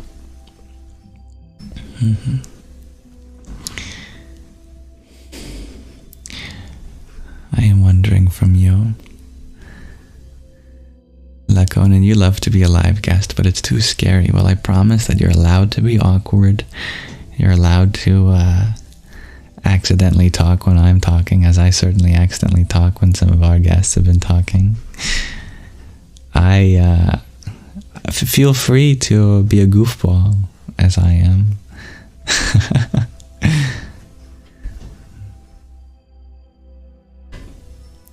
Multiculturalism is the topic tonight. Yes. It fosters understanding, shares Nyangelo Pack. Well said. Yeah, how simple. And a reminder that I'm not looking for any advanced theoretical answer, although if you want to provide one, please do. Simplicity is beautiful. No wrong answers. Brihef, you share that all cultures diversify humanity. I love that. And I wonder, what's the significance of diversity? I'd love to know. Oh, dear Mirna has volunteered. Come up here, my Lebanese friend.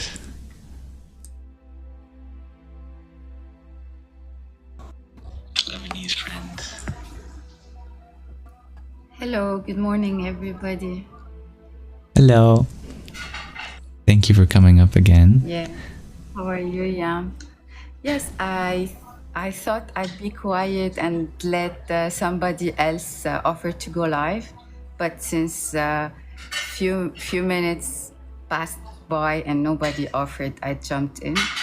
So I was wondering, looking at the banner behind you, and I don't know if you did that. It's your handwriting and designs and work. It is. You know, the one that has religious, and that's cross-cultural, actually, because you wrote Allah in Arabic, and the hand of Fatima, and the cross, and the peace and love, and the dream catcher, and the Yes. I don't want to see the other stuff, but and I was also who did the hat for you? Thank you, Jaden, for the hat and mustache. Yes, that's cross-cultural. And what Great did answer. I see else? There's something written also that captured my attention.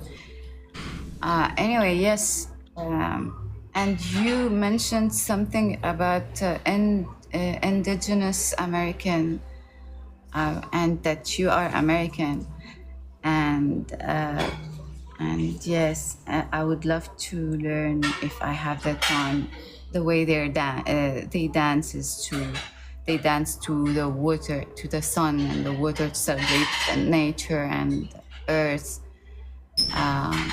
Yeah, recently it's funny, I've been looking to videos, to the dances, the you know how they dance, they dance nice. So yeah, I would like to learn that. Beautiful. Yes, I know exactly what you're talking about. Maybe we can watch one of those videos together in our live stream one day. Maybe, yeah. And I wanted to say that I think that all that we, how do I explain that? I don't know. That all cultures they cross somehow. They start from one seed and they spread, and you find the roots of the same music, the roots of the same topics in the poetry. It's about, what is this noise? Is it from me? Yeah, it's I'm not sure. It's here. all right. I can hear you though. We're doing the dishes. We're That's washing good. the dishes now in the moment. The kids have left to school. I'm listening to you. I'm doing some home tasks. Anyway, have a good day. Thank you, I'll dear go now. Mirna. Catch you up later. Ciao. Much appreciated. Ciao.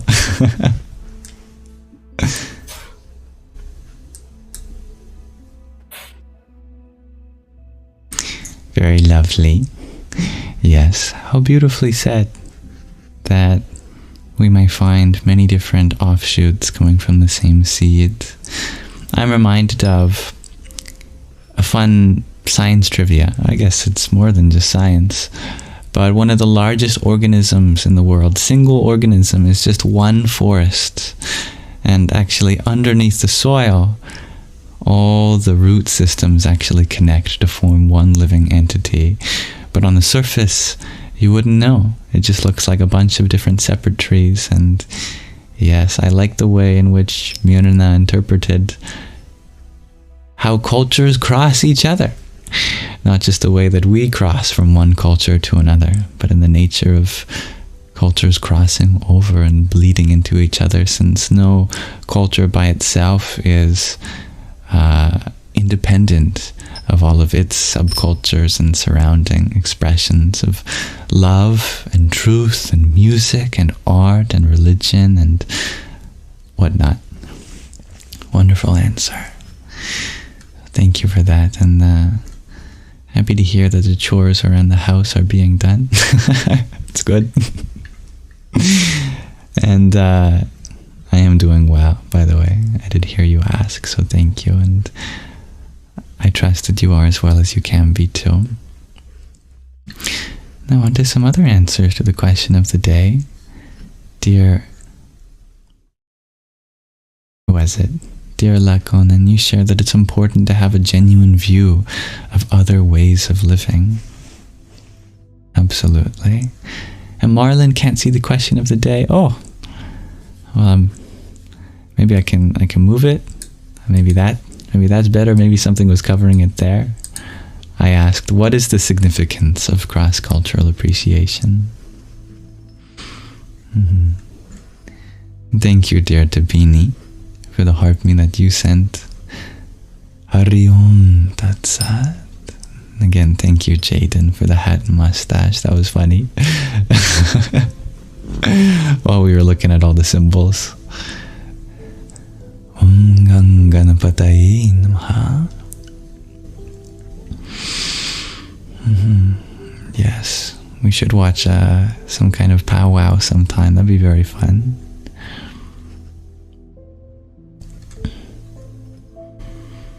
Good evening, Jaderade, as you came in a few minutes ago.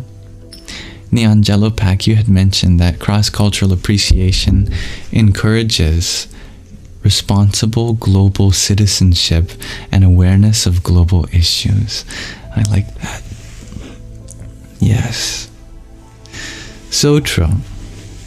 We have to be responsible citizens, not just in our country, but in our world at large. And user 623, you share, it's just the most fun thing ever. Our diversity, I love that. And thank you, Rana Abu Ahmed. Much love. And Jennifer, you shared, to you the significance is that it allows you to not stay in a box and stay open to new ideas. I like that. I think I heard a Muslim prayer today. I recently downloaded an app for almost every major world religion. I'm trying to find one that'll notify me of the holy days in Islam, Christianity, Buddhism, Hinduism, Judaism, etc. It's actually kind of difficult to find an app that'll do that. But I got notified today of a prayer from the Islamic app, and the prayer was that once you dedicate your life to faith in God, then you have found true purpose in life. And I love that. And to me, in a more universal sense, if we dedicate ourselves to that divine source that has brung right, what am I trying to word this? How am I trying to grammatically put this?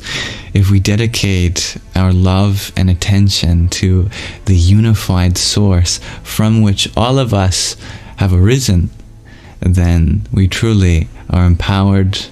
We discover our purpose to bring out that potential of creation that we live as and are part of and servants to.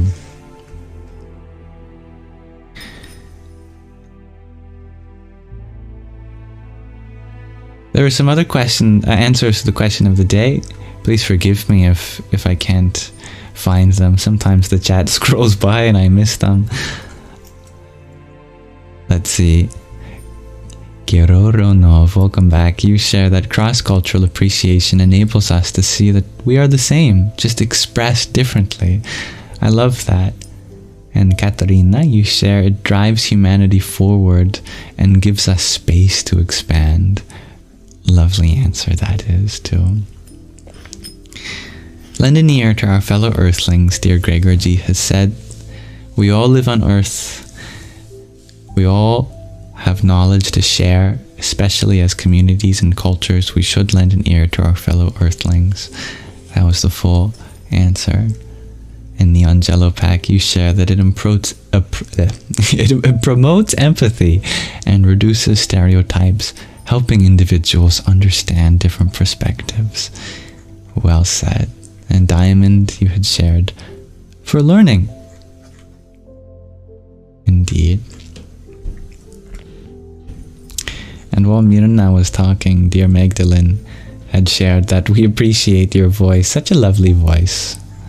Mirna has indeed. Welcome, dear Connie. Or Buff Shrek.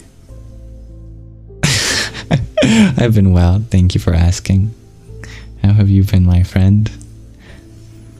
Isabella, you answer, to appreciate different cultures other than one's own. Yeah. Marlon, you share it's learning about other people's culture, religion, and traditions.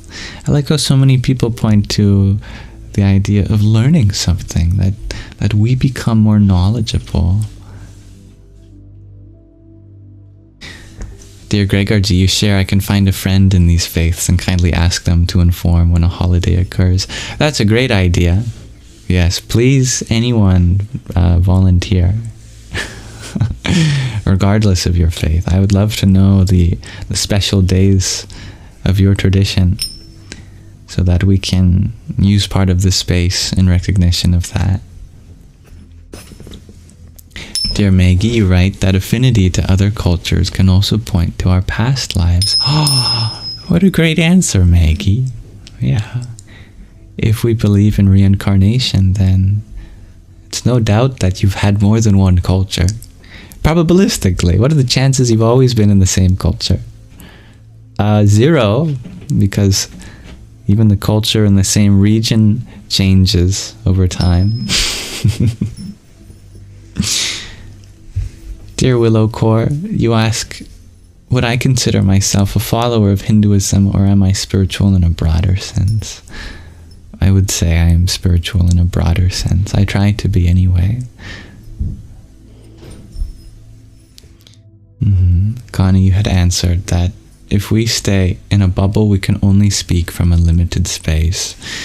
That is very wise indeed. The greater we expand our perspectives, the more perspectives we can use and speak from. Dear Rana Abu Ahmed, you ask, have I ever looked at the connection between religion and prophecies of scientific discoveries? A wonderful question. I'm not sure if I have directly, although I can point to some now that I think of it. I know that one of the reasons that the Quran is praised is because of its an influence on science. So much of the Arabic world has given rise to science, and many of it has stemmed from the Quran. There's a lot of very scientific prose in it. Also, this world of science is the same world as the divine, just spoken from different perspectives, from an objective perspective and from a subjective perspective. And each have their place and value. I'm also reminded of how a lot of the sciences had their roots in religion, because we consider understanding the world a form of faith in many cultures, that this creation is a mystery, and to unravel its mystery means to understand God. I see there's a connection there. And also the forefathers of quantum mechanics, so many of them were fascinated by Indian religion, really specifically, because a lot of the themes in quantum mechanics seem resonant with some of the words of the Upanishads, Bhagavad Gita, Vedas. They're very complementary. That is why, for example, Robert Oppenheimer, the physicist behind, of course, the Manhattan Project, upon seeing the Trinity test go off, quoted from, I think, the 12th chapter of the Bhagavad Gita, when he paraphrased as Lord Krishna in his multi-armed form, "I am become time, the destroyer of worlds," though he remembered it as death, which actually makes sense, because the Sanskrit word Kala can refer to the death-giving nature of time, since through time all of us live and die.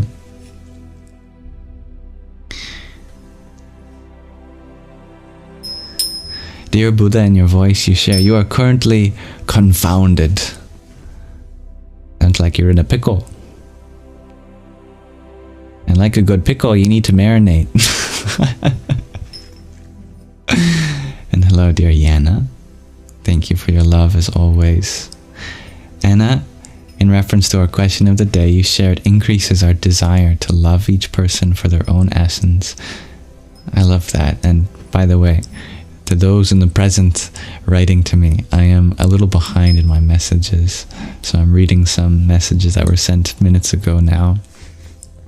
Thank you, Indigo. Thank you for your heart, me and Gigi.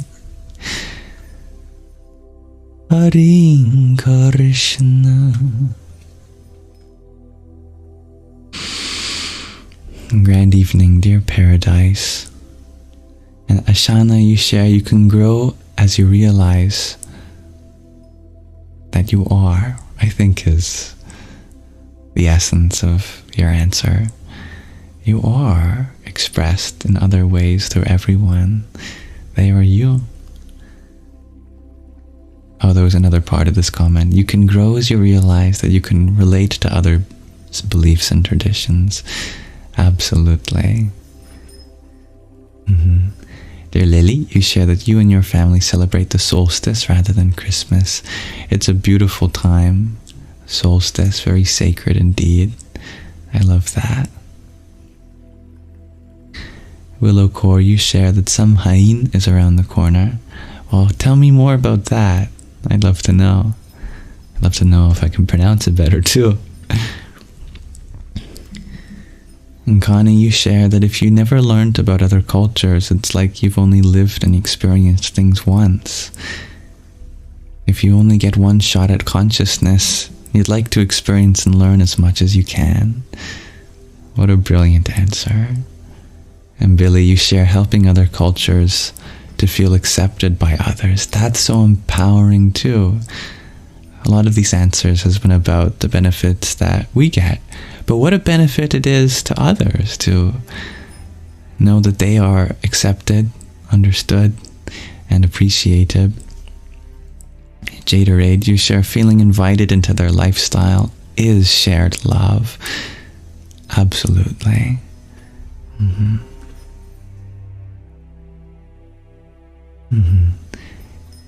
Dear Buddha, in your voice, you've shared the question that was confounding you. God answers the question of the beginning of time. How do Dharmic religions approach this question? Well, the Dharmic religions are very diverse. In Buddhism, they leave that open-ended. Buddhists are famously, I love these terms, non-theistic, which isn't atheistic. It just means that they don't give you a stance themselves, that it's up to the practitioner. There are atheist Buddhists and there are theist Buddhists, but Buddhism itself is non-theistic. The Buddha did give an answer himself, though, about the nature of the beginning of time, but the answer was kind of the absence of an answer. He said the beginning of this universe is one of the 4 imponderables, and as an imponderable, you can wrap your head around it for ages but never get any objective answer. But that says a lot more than you think. Buddhism can also be described as transtheism, which means that it asks questions that at least according to them, go beyond the nature of God. That the question of God is an important question, but there are even more important questions, such as how we can live such that we alleviate the suffering of others. And of course, from a theistic standpoint, that question is one with the question of God, because our divinity is the source from which that we provide healing and support for those who are suffering. But to the Buddhists, again, they say that is something that doesn't have to be associated. And the number one thing in life is to live kindly, with love for everyone, with compassion, and strive for the alleviation of suffering. And that can be done without asking questions about God. So it's considered transtheistic. In Sikhism, the answer is Ik Onkar, one supreme source. Ik Onkar. And that word Onkar comes from this. The Om, also known as the Omkar. It said that is the one, the source from which everything arises. From that vibration, all other vibrations manifest. And you can consider the beginning of time as just a local singularity of vibration where all the frequencies align, but there have been infinite cycles of creation. And in the Hindu Dharma, it's very similar. The Sanatana Dharma, practically the same answer, just maybe a little bit more diverse perspectives you'll find there, because there's so many different forms of the divine that you can relate to. You can consider creation from a dualistic standpoint.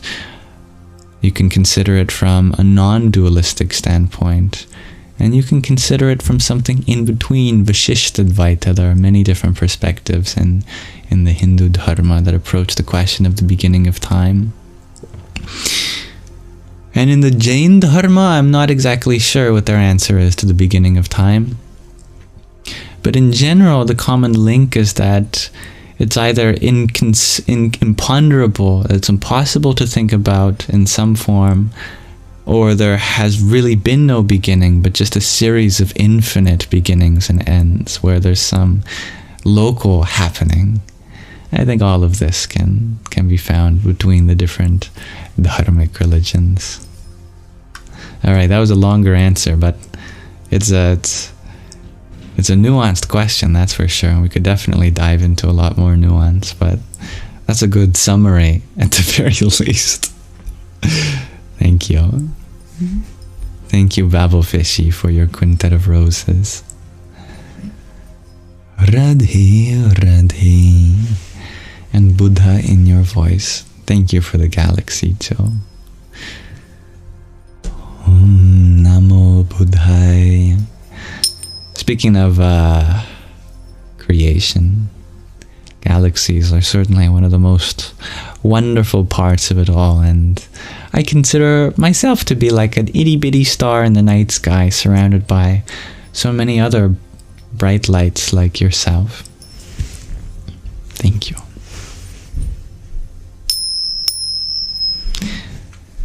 Some more questions, more answers to the question of the day.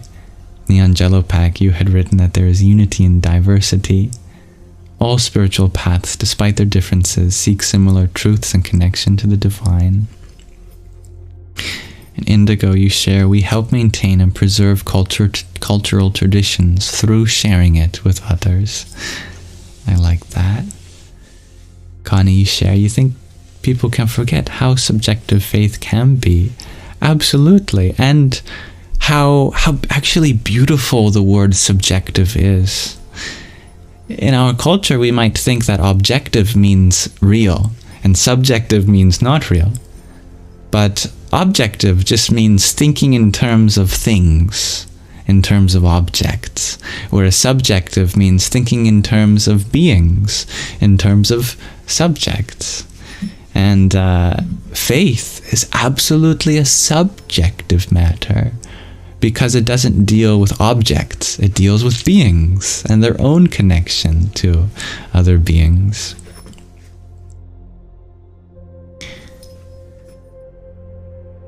Lakonen, you had wondered if I read any philosophy. Surprisingly, no. But I've had parents that encouraged lots of question and answers. So I'd often think about these questions myself and explore them with friends and people in my life. And I think that's the essence of philosophy, you know? Whenever I wanted to be philosophical, I never crack open a book. I always close my eyes and ask the question and pretend like I could answer. And who knows? Maybe in your pretending that you have the answer, you discover that you actually do within. Besides, where did the philosophers get their philosophies from? You can only do so much reading, but at some point for a new philosophy to be created or emerge, that has to happen from within. Doesn't it? And welcome, Batman. I realize I'm saying hello in the past. I'm about 50 messages from the present moment, so let me catch up. Some rapid fire as I return to the present moment. Dear Billy, you shared that cross-cultural appreciation helps make the world smaller and the people of Earth closer and more united. Very beautiful. Geroro Nov, you ask, what does it mean by the subject and object of experience? Subject is the experiencer, the one who is experiencing, and object is the experienced. Like the sights, the sounds, the tastes, the smells, the feelings, the thoughts, those are the objects of experience, the Vishayas in Sanskrit. Isabel's Fairy Tale, you ask, what's my favorite cartoon? My favorite cartoon gotta be SpongeBob. Very few things I have favorites for, because I feel like if I have a favorite of anything, it would be like having a favorite child. And you can't have that, can you? But SpongeBob makes an exception. And Diamond was wondering about my necklaces. These are Rudraksha malas, seen as sacred in the devotion of Shiva, and used for meditation, as you can count the beads to time your meditation.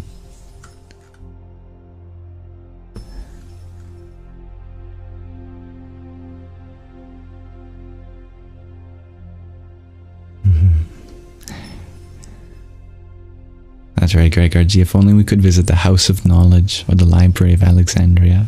Thankfully, I believe people made duplicates of the things that were in there, so not as much has been lost as one may consider. Rana Abu Ahmed, you share that Ramadan is predicted to happen in the evening of Friday, 28th of February, 2025, Saturday to Saturday, March 29th, 2025. Thank you for the heads up. I wonder what the predictiveness comes from. I would assume that it's a calculation of some sort. I wonder how you predict when Ramadan is said to occur. I would love to know what that means. Magdalene, of this word, Samhain, you share it's pronounced Samhain. Really interesting. I would never have guessed that. Thank you. Samhain. Something like that. Dear Indigo, you share you were about to send your show and tell yesterday. It would have been synchronistic to the question of the day. It's quite alright. All divine timing. And yes, the happy birthday G is for G to infinity. Our dear guest of many sanghas and a bright star in the sky of our life.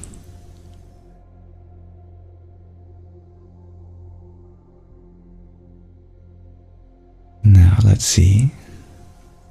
Where did I leave off in the comments? Sometimes it jumps back to the present moment, which is good, but not when I'm trying to make sure that everyone gets acknowledged. You were busy this weekend, Indigo, that's alright. And Ranu Ahmed, you share that Hajj, a pilgrimage of Islam, is predicted to happen on Wednesday, June 4th, 2025 to Monday, June 9th, 2025. Thank you for sharing. You'll have to remind me of these things, preferably the day before, or tell me to write it down.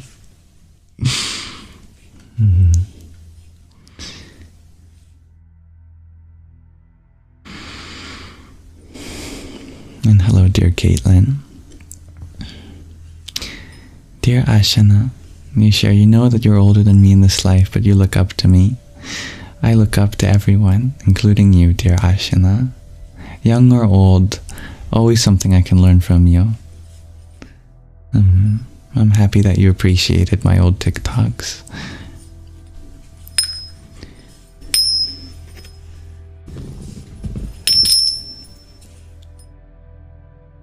Alright, I'm roughly back in the present moment of comments.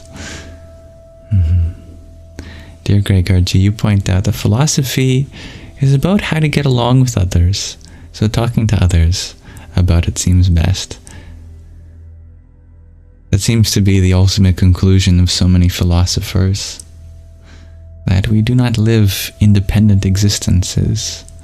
There is one cohesive whole that we should serve and be a part of. And this is the ultimate purpose. How else can we do that without engaging in each other's experiences?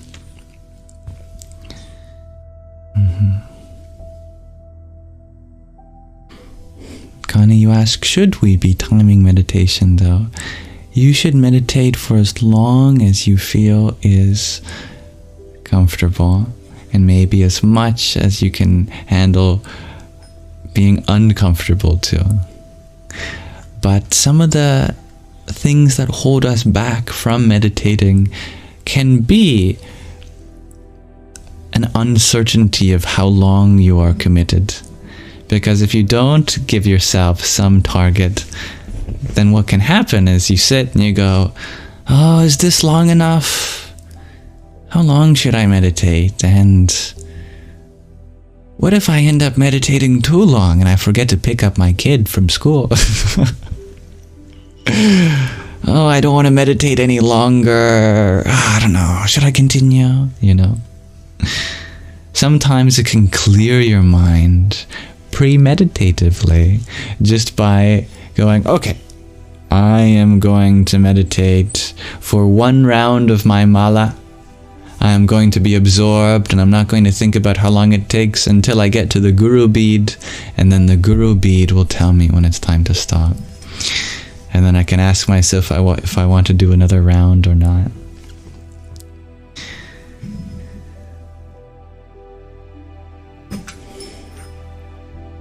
But ultimately, it is up to you how you want to meditate. Meditation is one of those completely personalizable experiences.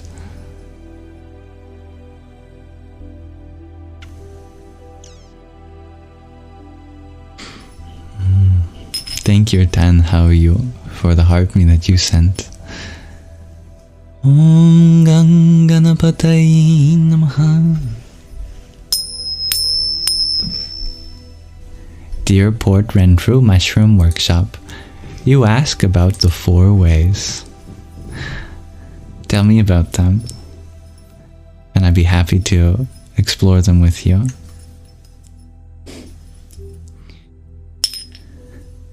Welcome back, dear Marlon. You just got home, but your feet hurt. That reminds me of an acting challenge that can be done for improv students. Something that my grade 2 teacher would do with us. And it was one of my favorite segments of the class. Is that he would pretend to be an old man and he would challenge us by trying to take the conversation away from how much his feet hurt. That we would try to ask about anything unrelated to his feet being hurt, and his job was to try to bring the conversation back to how much his feet hurt. And I thought that was one of the funniest improvisation games. Oh yeah, I had a great time at work today, but I didn't sit down, and because of that I was always on my feet, and oh, did I tell you my feet hurt? It's a great game. I recommend playing it. You're wondering if I've heard of the 4 ways? Asks dear Port Renfrew Mushroom Workshop. You are going to study? Lovely. Thank you for sending love. Well, I might not have heard of it by that name, but of the contents, if they are universal, I'm sure we've all experienced it and could talk about some of what it means.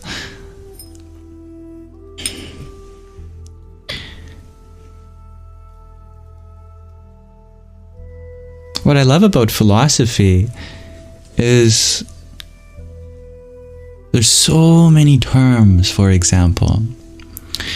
So many different specific keywords and whatnot that I don't know much about.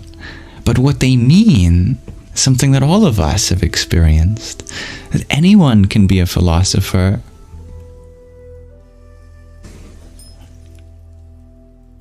We just have to find a shared language.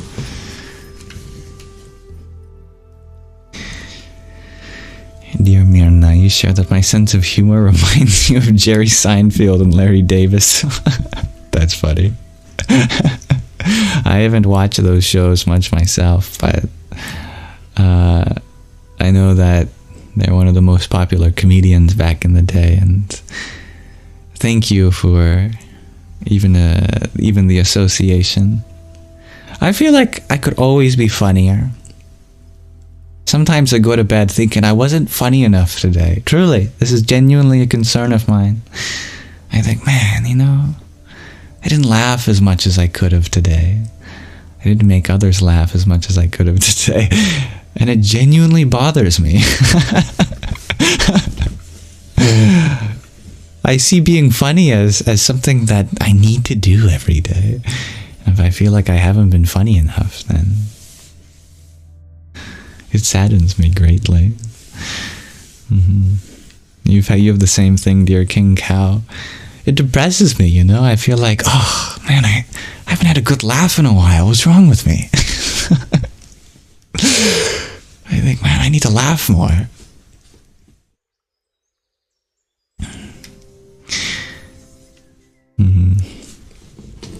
You feel like you've lost your humor over the years. Isn't that sad? It's something so precious that we take for granted. Yeah. Things have become so serious in many ways. The easiest step to regain our humor, I think, is through the lovely word humility. Something about humility that brings humor. Probably why they share the same root. Hume. Maybe that's where we get human from too, I don't know.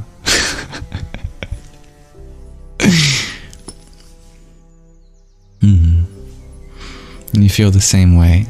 That's when you go to your dad's place. You gotta get all the dad jokes.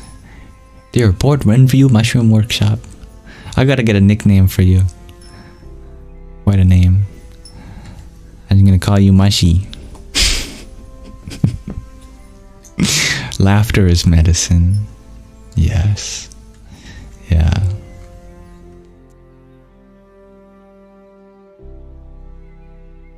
Dear King Cow, you wonder what is my opinion on the belief that everything is meaningless. There's so much truth to that from an objective standpoint. But if you look for objective meaning, you will not find it. Because meaning is not to be found. And we sell ourselves short. We think that it's none of our business to come up with meaning, that we should wait until it comes to us. But we sell ourselves short because it's not the world's business to provide us with meaning. It's our job to provide the world with meaning.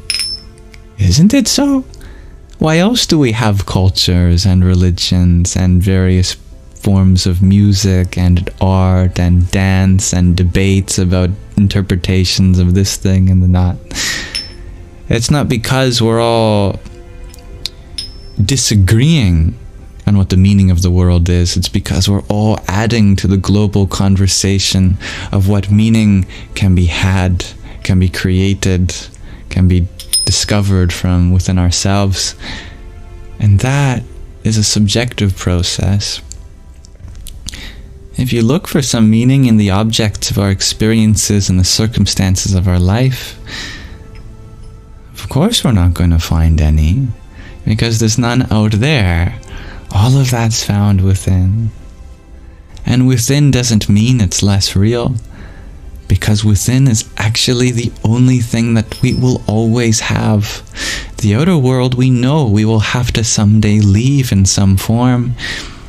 If we return or not is a matter of belief, but our inner world that we are is something that can never be separated. So we mustn't take that for granted.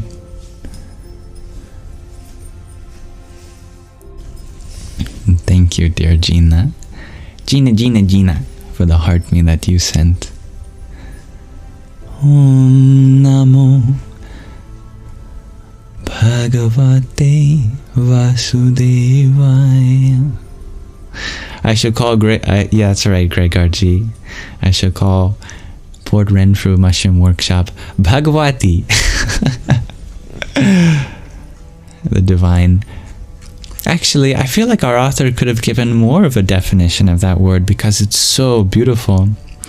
She said it means divine, which is true, but it's a very particular kind of divine that Bhagavati means. Specifically, the ending makes it feminine, so a feminine form of the divine, but it comes from Bhagavan, which means the personal form of the divine. The form that comes to you in your dreams, the form that brushes the tears off your cheek and caresses your hair, the form that is immanent, the form that hears you, the form that sees you. So Bhagavati means that divine feminine that is immanent and here and is personal and relatable. I like that. And if Port Renfrew Mushroom Workshop resonates with that, I would be honored to express that part of them. Now I hear my alarm going off on my phone. Do allow me a moment to turn off it.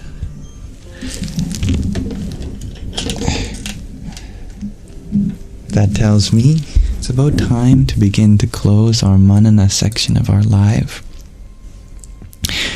Again, if anyone wants to volunteer to be a guest, I'd love to hear your voice. But no pressure. I know it takes courage. That's for sure.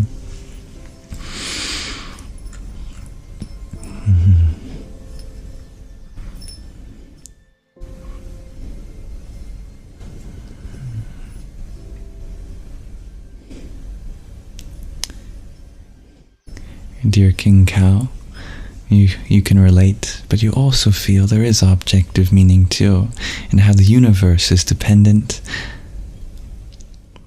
And though more importantly, the way one thing is important to one may not be to another. I love that. Yes, I see the truth in that too.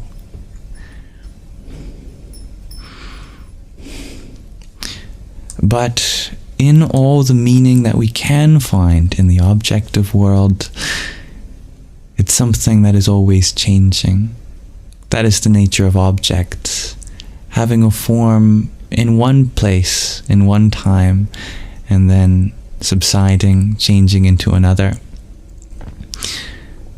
So the meaning that we find in the world is only going to be temporary, though the meaning that we find within is eternal, because that which is within, as the witness, the experiencer, is unchanging, eternal, and one.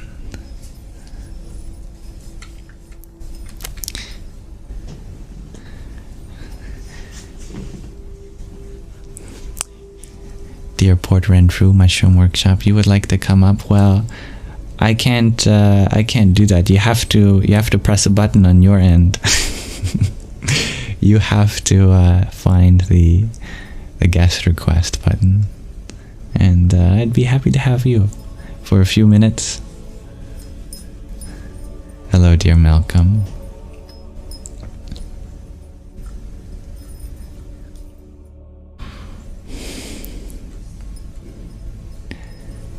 Thank you, dear Peter, for the rose that you sent.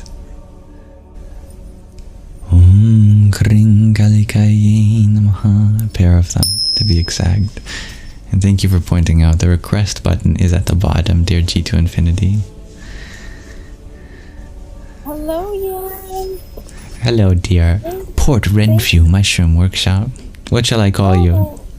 Oh, well, my real name is Divinity, so you can just call me by my real name if you like. Oh my goodness, and we were talking about Bagmati, which actually also means divinity. Your real name is already divine as divinity. Yes. Well, thank you. Thank you for recognizing me. I really appreciate the recognition because, you know, the first time I ever saw you, Yam, it was through the natural way of the algorithm.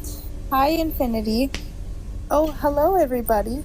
Yes, I love to connect with all divine sisters. Yes, I saw you and I thought, wow, this guy is really cool. And I remember I saw you a couple of years ago, like 2-3 years ago, because I started TikTok when I started my mushroom business. And I was like, wow, this guy is really cool. And I tried to, you know, say hi in the lives a couple times, and I didn't get to break through till now. So I'm really happy I'm here. And I'm really happy to be in your community because I also have another little community on TikTok that I'm a guest in, that I go live in, and just really happy to be here. So thank you, everybody, for listening and being part of this beautiful space right now. And thank you, Yam, for having me. I'm kind of fangirling right now.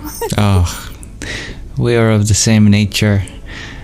Everything that is made possible by me is surely possible through you, and I imagine there are many things that I can look up to you through. For example, your interest of mushrooms, that's pretty cool too. So I look forward to hearing about that if ever you want to share something. Oh yeah, well, mushrooms are so complex, you know, they're the fruiting body of the mycelium network, and so there's so many messages that can be transmuted through mushrooms, whether that is psychedelic mushrooms or edible mushrooms that you eat and you feel so nourished by, or maybe it's like a mushroom powder or a mushroom tea or a tincture. Mushrooms are an amazing realm that when you step into them, you just like see them more and more, and they just become part of your life, and you become part of them, and they become part of you. And it's like a really beautiful thing. So mushroom season in Scotland, yeah, the mushrooms are out so plentiful right now. The chanterelles, the Cantharellus formosa, golden Pacific chanterelle, is fruiting really nicely right here on the Pacific Northwest coast.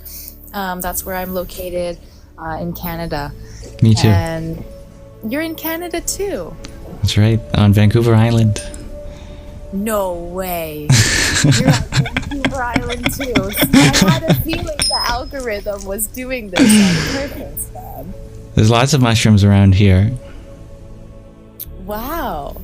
Well, if you would ever like to chat in private, just give me a message. And, you know, if you ever wanted to hang out on the island, I'm currently looking for more friends. So, well, I'll have to keep you in mind in case I eat some mushroom that I definitely shouldn't. Well, you know, we hope that you don't get to that point. Hopefully I can take the best one. You would never have to have a bad trip or a bad liver. Yes. Yes. But yeah, I love the spirituality. You know, the whole Vishnu and Shiva thing. Like, there's a show on YouTube that I watch called Devi the Supreme, and it's all about the relationship between Brahma and Vishnu and what's the other one's name? I can't even remember. Shiva. But yeah, Shiva, yes, and Shiva, yes, and then the daughter who is like she's the daughter of like the king, and he wants her to have some arranged marriage, but she's like fall in love with Shiva, and it's just the story is really great because it really shows the Vedas because it's all derived from the Vedic text, right? Right, probably the Puranas too. All of the stories that just are about the interactions between all the different deities. Yeah, absolutely, absolutely. And I think that it's so amazing that other people are so invested in learning those kinds of ancient ways, because they are so symbolic to how we feel like deep inside.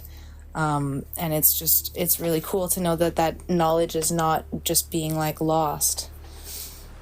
What's this show called? You said it was Devi something?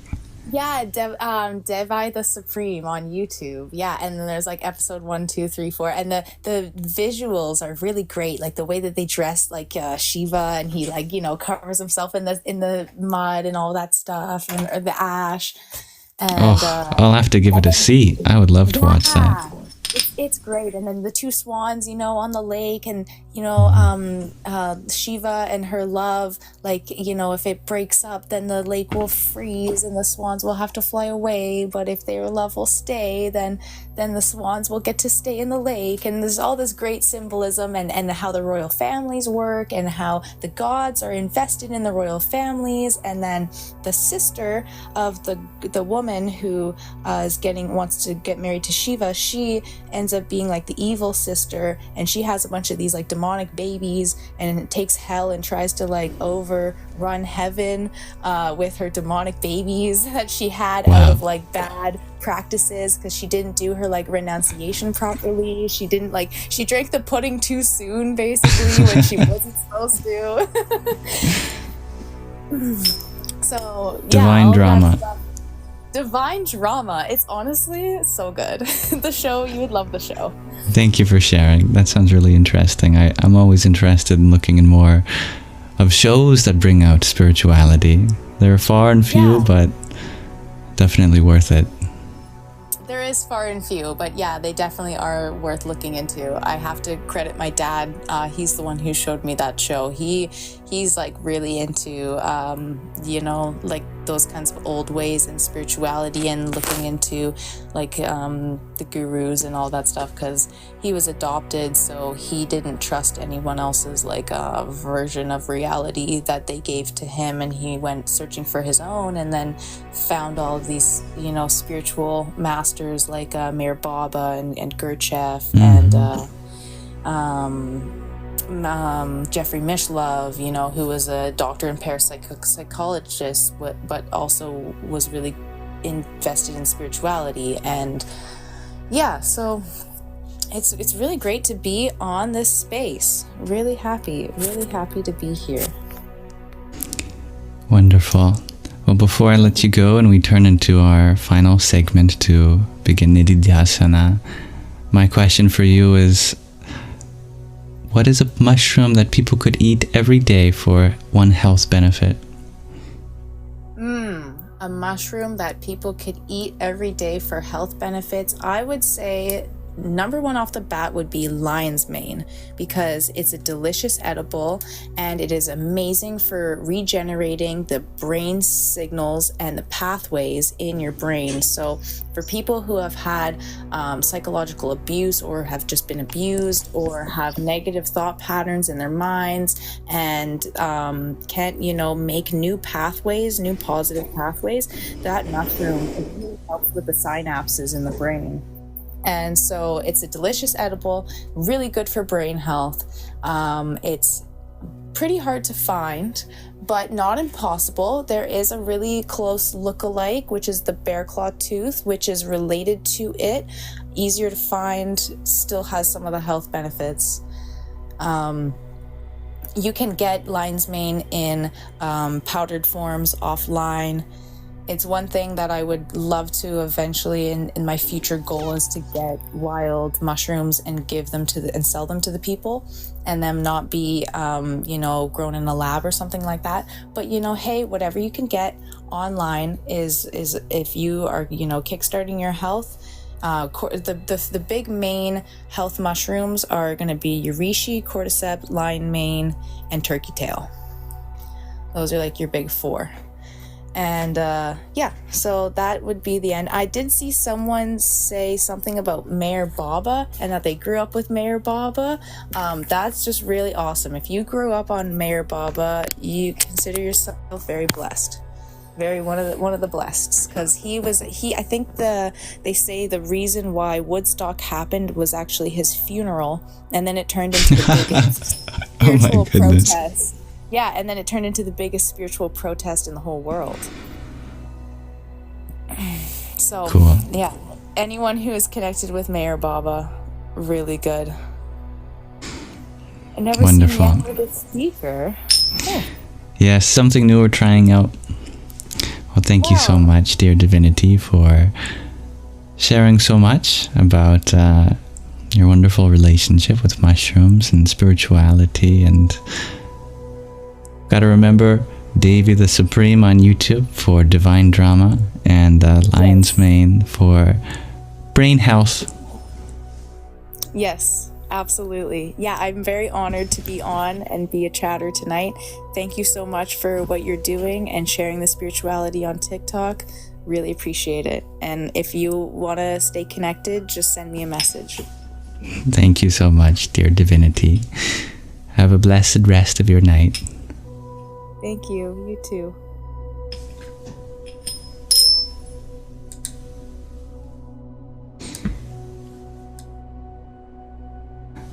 Wow, I learned so much about mushrooms in such a short amount of time. Thank you for that. Always fascinated by them, and I'm sure we could go even deeper onto all of the spiritual connections between them, and both the way that it interacts with our body and just how they've evolved on Earth for billions of years.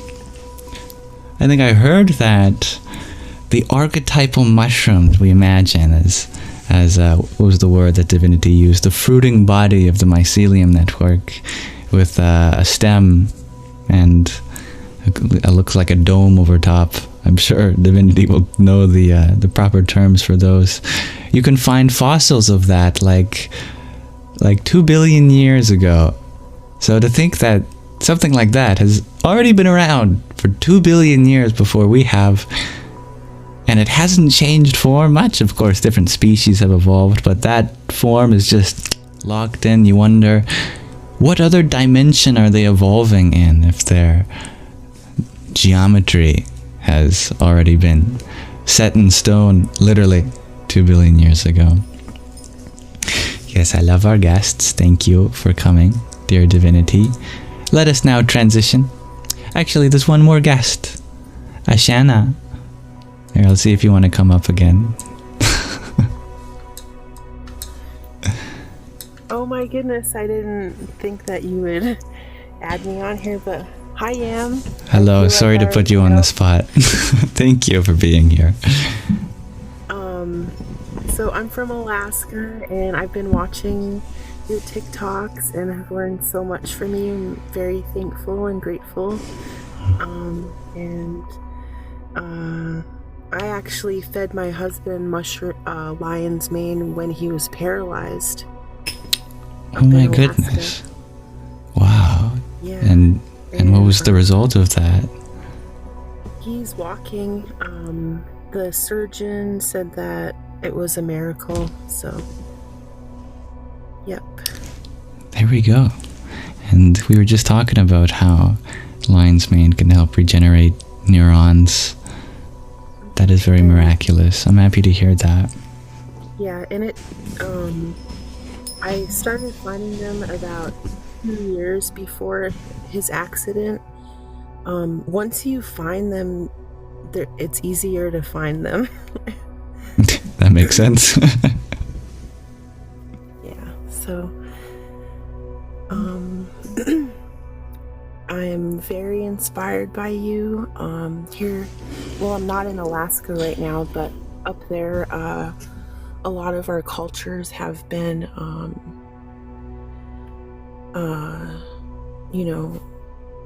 suppressed.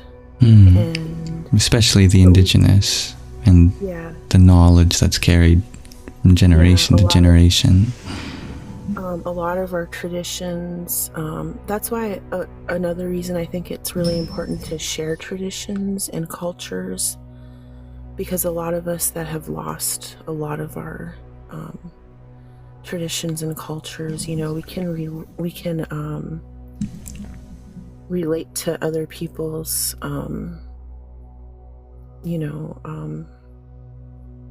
really the old teachings that you bring up, and it's really heartfelt.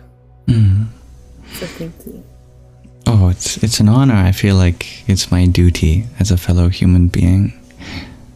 I've heard some, I don't know what you'd call them, anthropologists, people who study the cultures of the world. They say that just like a species can go extinct, sometimes cultures can do too, and many have throughout our history. It's important that we preserve them, almost like we preserve wildlife that's also endangered.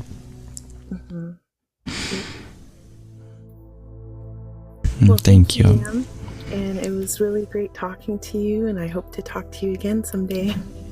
Happy to have you here. Take care, dear Ashana. Is that how I pronounce your name, by the way? Yeah, it's Ashana. In Athabascan, it means flower. How beautiful. All right, well, may you carry the flowery fragrance of your divine aroma wherever you go. Thank you.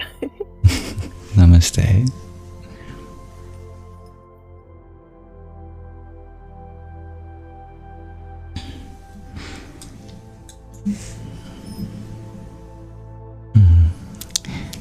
Such wonderful guests tonight.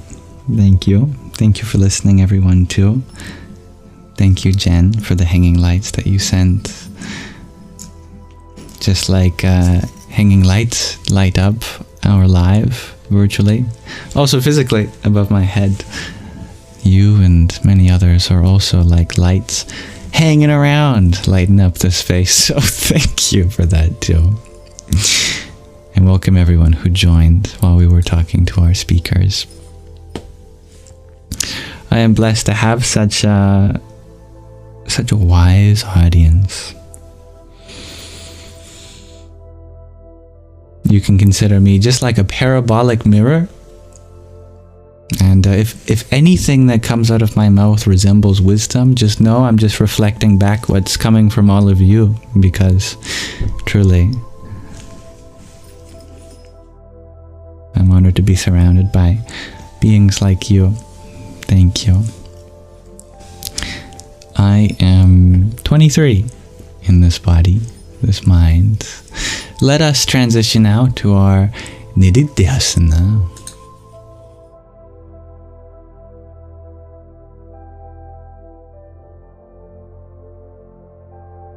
Now that is our meditation, but I meant to first maximize our title. There, not sure if you can see that. The final third of Sangha, dedicated to Nididhyāsana. First third dedicating to new experiences like our show and tell of Lily's lovely jewelry. And then a reading from our book, Hollywood to the Himalayas, as we took a pilgrimage, a yatri, or yatra. Yatri meaning a pilgrim, into Tibet to see Mount Kailash, exploring many concepts in our middle third, manana, processing, questions and answers. Now let's end the live stream by integrating that experience in the form of some meditation. Did I hear that it was Followed Girl's birthday due today? Ah, how perfect! I've written happy birthday already. This time the G can stand for girl, of Followed Girl. Thank you for participating on your birthday. It makes the space very auspicious, energized with your presence. Great Dane, you wonder, am I by chance a July baby? I am an October baby this month. I have my birthday on the 1st.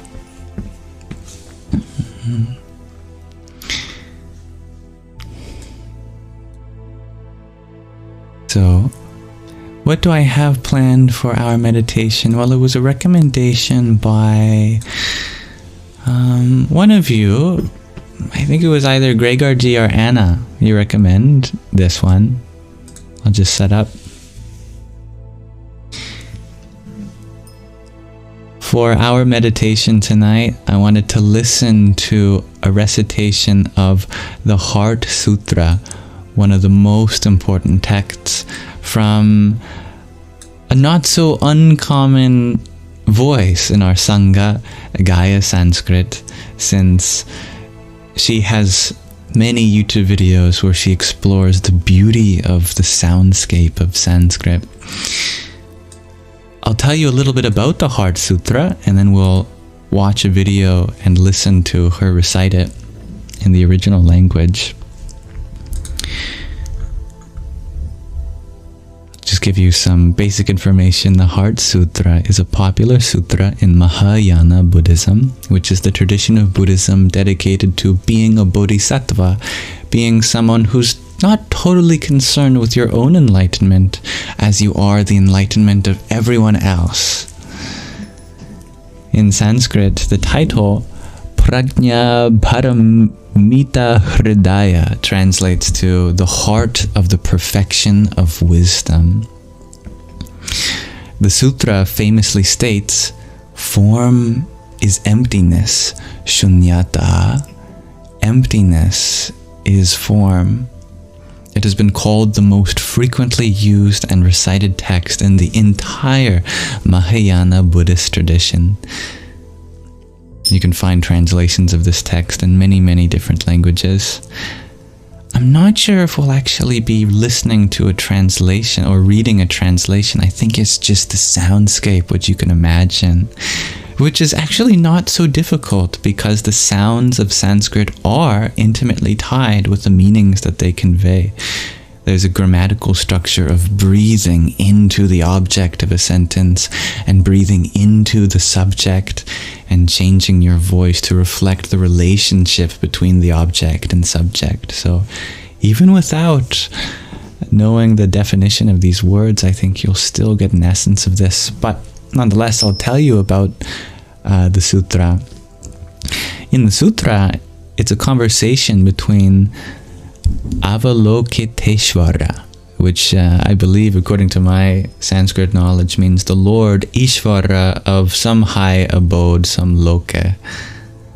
And he's addressing, or they are addressing, I'm not sure of their gender, Shariputra, explaining the fundamental emptiness, the shunyata of all phenomenon, known through and as the 5 aggregates of human existence: skandhas, form; rupa, feeling; vedana, volitions; sankhara, perceptions; sanya, wow, that's a tough word, S-A-N-Y-J-N-Y-A, sanya, and consciousness; vijnana. Avalokiteshvara famously states, form is emptiness, shunyata, emptiness is form, and declares all other skandhas, the aggregates, to be equally empty, that is, dependently originated. And there's some more stuff that maybe you can explore in your own time. The sutra concludes with the mantra Gate Gate Bharagate Parasangate Bodhi Swaha, which is revered as one of the highest mantras, as a way to reach the ultimate truth, to have perfection of knowledge, of wisdom. And it means gone, gone, everyone gone to the other shore, awakening. Swaha. That's a little bit about what you're about to hear. So let's actually hear it, shall we?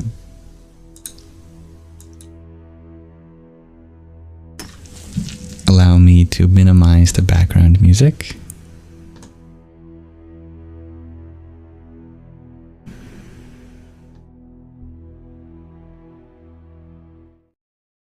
And bring her up on screen. Oh, I already have her up on screen. I was reading from the Wikipedia page that you saw. That's funny. All right.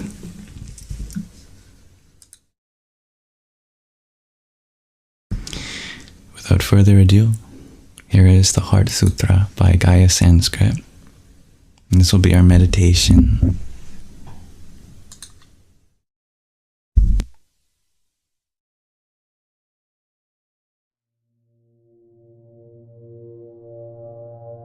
Om Namo Bhagavatyai Arya Prajna Paramitayai. Om Namo Bhagavatyai Arya Prajna Paramitayai. Om Namo Bhagavatyai Arya Prajna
तांश्च स्वभावशून्यान् पश्यति स्म इह शारिपुत्र रूपं शून्यता शून्यतैव रूपं रूपान्न पृथक् शून्यता शून्यताया न पृथक् रूपं यद्रूपं सा शून्यता या शून्यता तद्रूपम् एवमेव वेदनसंज्ञा संस्कार विज्ञानानि इह शारिपुत्र सर्वधर्माः शून्यतालक्षण अनुत्पन्ना अनिरुद्धा अमला अविमला नो नाना परिपूर्णाः तस्माच्चारिपुत्र शून्यतायां न रूपं न वेदना न संज्ञा न संस्कारो न विज्ञानं न चक्षुर्न श्रोत्रं न घ्राणं न जिह्वा न कायो न मनः न रूपं न शब्दो न गन्धो न रसो न स्पष्टव्य न धर्मः न चक्षुर्न धातुर्यावन्न मनोविज्ञानधातुर्न विद्या न विद्या न विद्याक्षयो न विद्याक्षयो यावन्न जरामरणं न जरामरणक्षयो न दुःखो न समुदयो न निरोधो न मार्गः न ज्ञानं न प्राप्तिस्तस्माच्चारिपुत्र अप्राप्तित्वाद् बोधिसत्त्वानां प्रज्ञापारमितामाश्रित्य विहरत्य चित्तावर्णः चित्तावर्णनास्तित्वा तत्रस्तु विपर्यासातिक्रान्तो निष्ठनिर्वाणः त्रयध्वव्यवस्थिता सर्वबुद्धा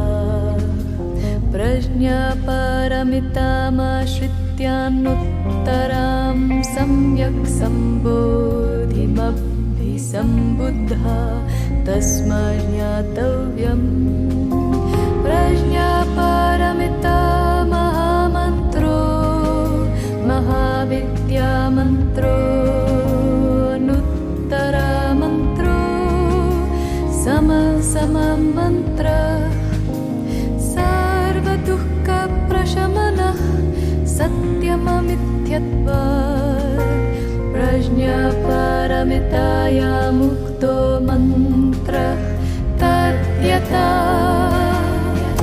गते गते पारगते पारसङ्गते बोधि स्वाहा गते गते पारगते पारसङ्गते बोधि स्वाहा गते गते पारगते पारसङ्गते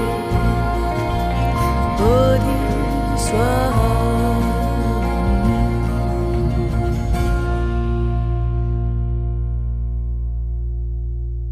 गते गते पारगते पारसङ्गते बोधि स्वाहा गते गते पारगते पारसङ्गते बोधि स्वाहा गते गते पारगते पारसङ्गते बोधि स्वाहा गते गते पारगते Parasangate Bodhi Swaha Gate Gate Paragate Parasangate Bodhi Swaha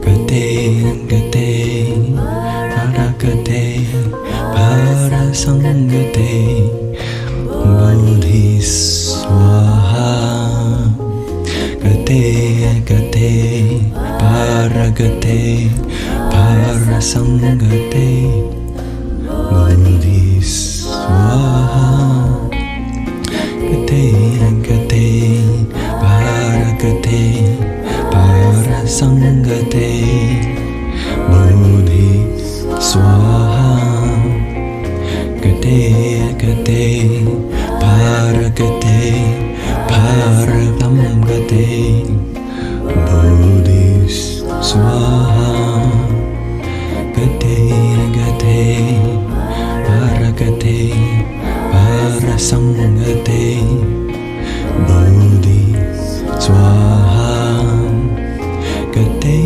Gate Paragate Parasamgate Bodhi Swaha Gate Gate Paragate Parasangate Bodhi Swaha Gate Gate Paragate Parasangate Bodhi Swaha Gate Gate Paragate Parasangate Bodhi Swaha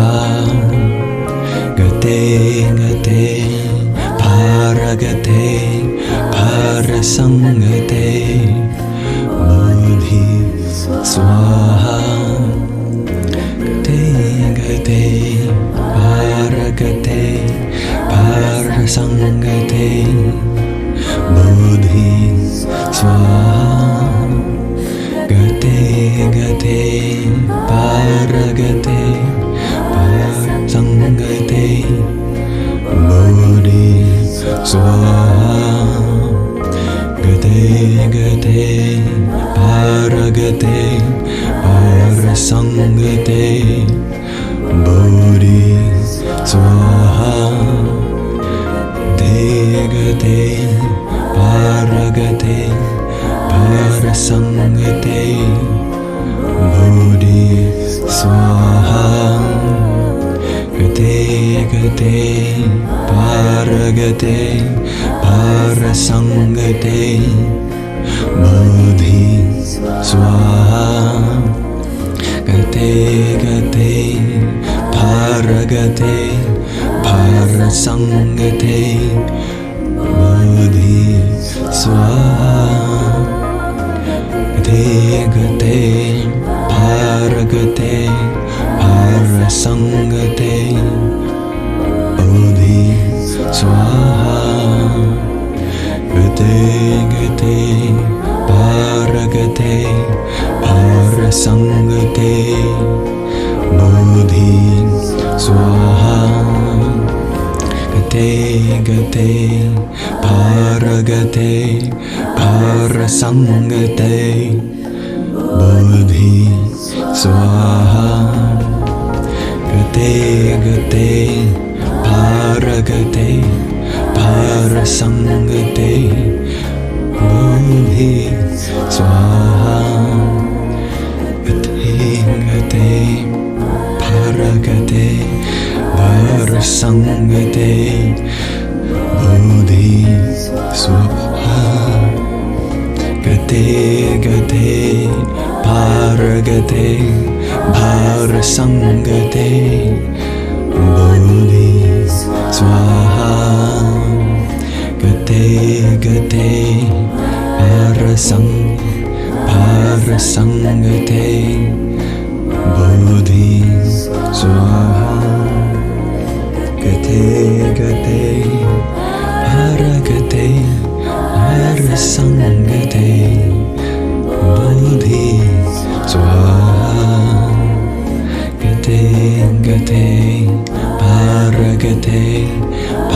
Prasangate Bodhi Swaha Gate Gate Paragate Parasangate Bodhi Swaha Gate Gate Paragate Parasangate Bodhi Swaha Gate Gate Paragate Parasangate Bodhi Swaha Gate Gate Paragate Parasangate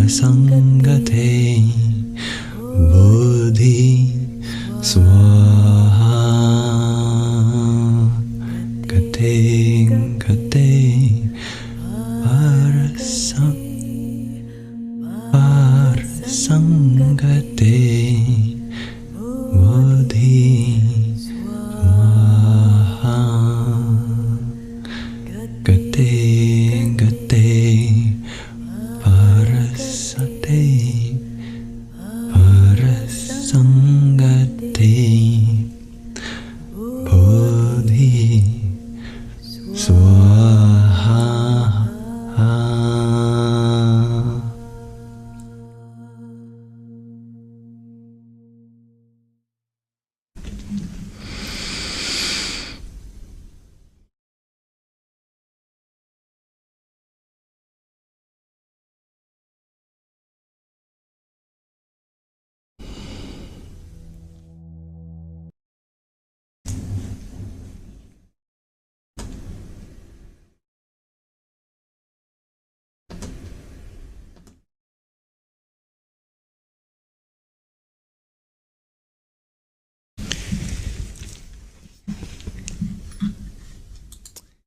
Well, what a wonderful suggestion, dear Anna. I'm happy you suggested that. Very, very happy. So, now you have all heard the sacred Heart Sutra. And maybe you felt, as I did, as we listened, of the inherent and beautiful and heartbreaking and auspicious emptiness of all things.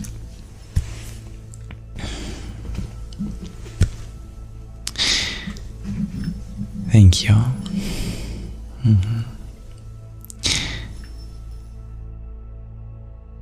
That is our Nididhyāsana for tonight. Thank you, dear Dawson, who sent a pumpkin.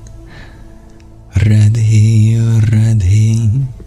And dear Ushabai, thank you for your 11 roses. Om Kring Kalikaye Namaha. Hare Krishna. Thank you for your trio of tiny tinies. Yippee! I'm happy you found that enticing, my dear viewers. You are anchored, shares Magdalene, yet simultaneously moved. That made you incredibly charged. You're very welcome. Thank you for listening, dear Anna. Welcome, Laura. What's the good word of today? The good word today is remember. Even when someone else appears as very different from you, they may be expressing the very same part of you that comes out distinctly.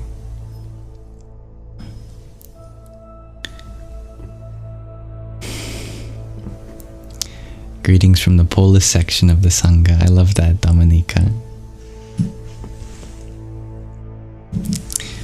Hello, all my Poles. Now, we will be ending today's live stream any minute. I will offer one last chance to submit a guest request. The button at the bottom of your screen, I believe, if you ever wanted to share an insight before we go. Your heart is bursting and racing. Oh, I'm happy to hear that, dear G2 Infinity. Speaking of which, It's your birthday night. Come on board. It failed. No, never mind. Welcome. I thought it said failed, but it said friend. You are a friend indeed. Hello. Can you hear us? I can hear you, but can you hear me? I can hear you, dear G2 Infinity. You are very quiet. I'll turn down the background music so people can definitely hear you. I can't tell because I have my headphones on. Should I take it off? I can't tell. Hold on. Alright. I can hear you though.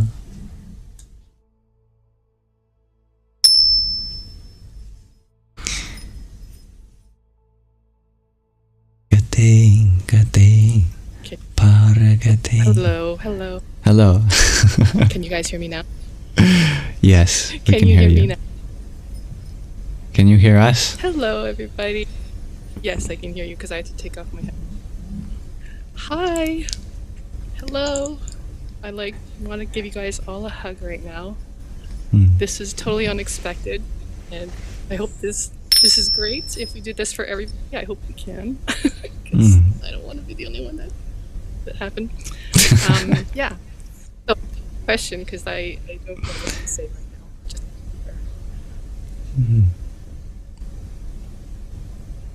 give me a question, Liam. Oh, give you a question. Oh, I thought you had a question. My question for you is what did you do kind for yourself or others on your birthday? That's what I did kind. I just spent time with everybody that I cared about. I gave time for myself. I meditated, went by the waterfront.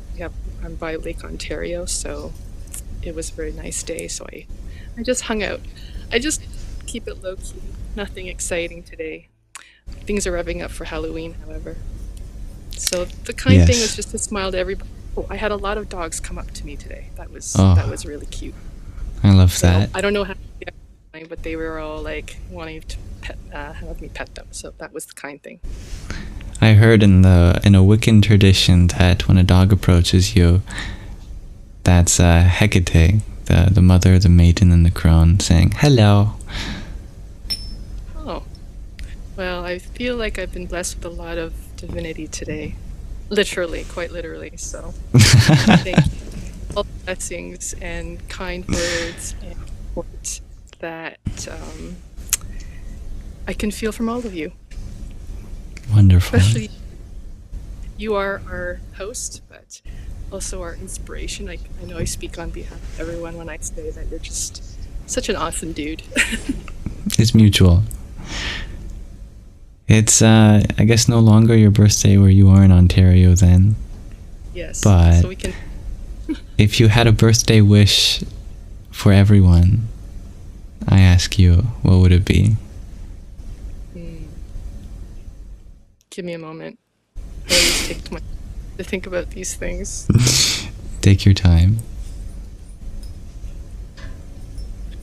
I think the wish I have for everyone, even if it sounds cheesy, is to follow your joy and passion. It's truly what will free from your pain and your trauma in any little way. It doesn't have to be like something grand. It can just be, just one peanut butter and jelly sandwiches. But live in the moment, appreciate the moments that you have. And when you stay calm, you'll start to notice the magic that's around you. Oh. You guys are all magic. Every time I join this Sangha, it's like synchronicities abound. And it's just, the divine showing that we are all on this path and journey together. And if we just let go of our fear, we can change the world. Sorry, I'm a little... Chat. It's real. It's beautiful, and your vulnerability is so authentic and relatable. Thank you, Special dear G. thanks to Edgar, obviously. Yes. wishes yesterday, and I found out I was obviously chatting in the background to Magdalene Rumi Rangi. She is so quiet in the background, but she is a force. I feel that. Put that on the board, I was told, so thank you. Nobody can silence her. Nobody can silence you. Nobody can silence the beautiful voices in the Sangha, and we won't let those around the world be silenced either, as the space is one to uplift everyone. We're meant to uplift each other. That's all it is. It's a simple little purpose. To have fun, to create, to love, to share, to be inspired. You know, I mean, yeah, there's stuff in the world that's bad, but that's because, like you said, and I agree, it's to test our abilities, transmute and transform. And that's what this new chapter and era is about for all of us, if we're willing to challenge.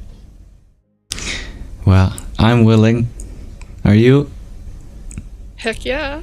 That's why I found my tribe. That's right. And how did you attract your tribe? No, how did I attract it? Well, With your vibes. With my vibes, And your vibe attracts your tribe. Yeah. Yes. But I think we all love math. I don't know. Really? You make it fun, dude. You make it fun. You make it real. You make it what it's supposed to have been. Oh, thank you. Language of understanding. Yes. That's what it's just like learning music. It's like, you know, it's just transposition of ideas into shapes and colors and like organization, and it's beautiful how you do it. Yeah, I am always inspired. Thank you, dear G to infinity. How you stay infinite. You keep your brain, you know, clocking all the time. I think that's one of the most amazing things about our brain, is that no matter how many thoughts we think, there's always an opportunity for something new. We are very blessed to be able to change our mind, and there's no limit to the directions which we can direct it to. And as you said, sometimes it's just in the simplest of ways. All it takes to find purpose in uplifting each other and creating just a little better of a world for everyone else, including ourselves. That's why we're neurodivergent. Yes. To think the way we've been told to think. You want to think the way we know we should be thinking with our hearts. Neurodivergent means to diverge from the typical, and how can you expect to be a trailblazer if there isn't some trail for you to blaze off the beaten path? Okay, tapping.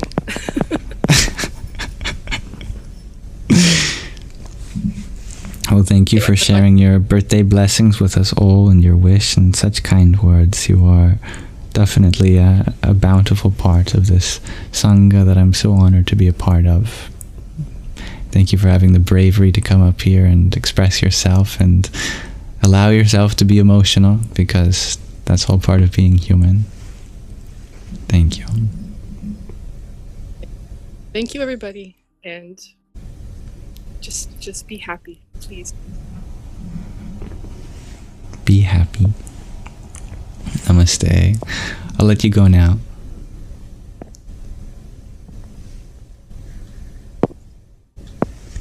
Thank you.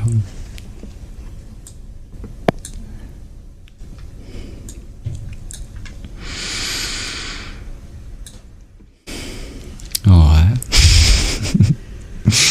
so sweet, dear Greg RG. I might consider being happy just for you. Easier said than done, of course, but truly, we all have the possibility to be happy, no matter how dire or dark our world seems around us.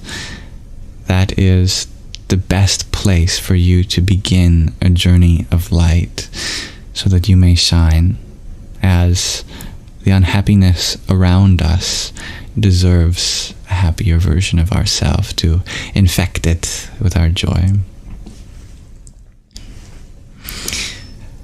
welcome everyone who joined in these final few moments. Thank you for being here. I suppose we could have our background music still there in our last few moments. May this live stream be an offering to the divinity within you, and that's extra special to dear divinity, isn't it? To divinity and the divinity within divinity.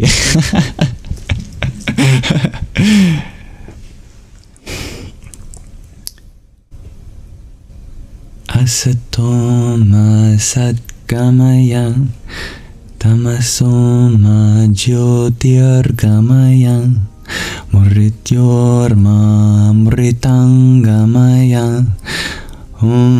Shanti Shanti Shanti. Hari Om Tat Sat. Om, lead us from the unreal to the real, from darkness to light, from death to deathlessness. Om, peace in our environment. Let there be peace in ourselves, and let there be peace in the forces that compel us.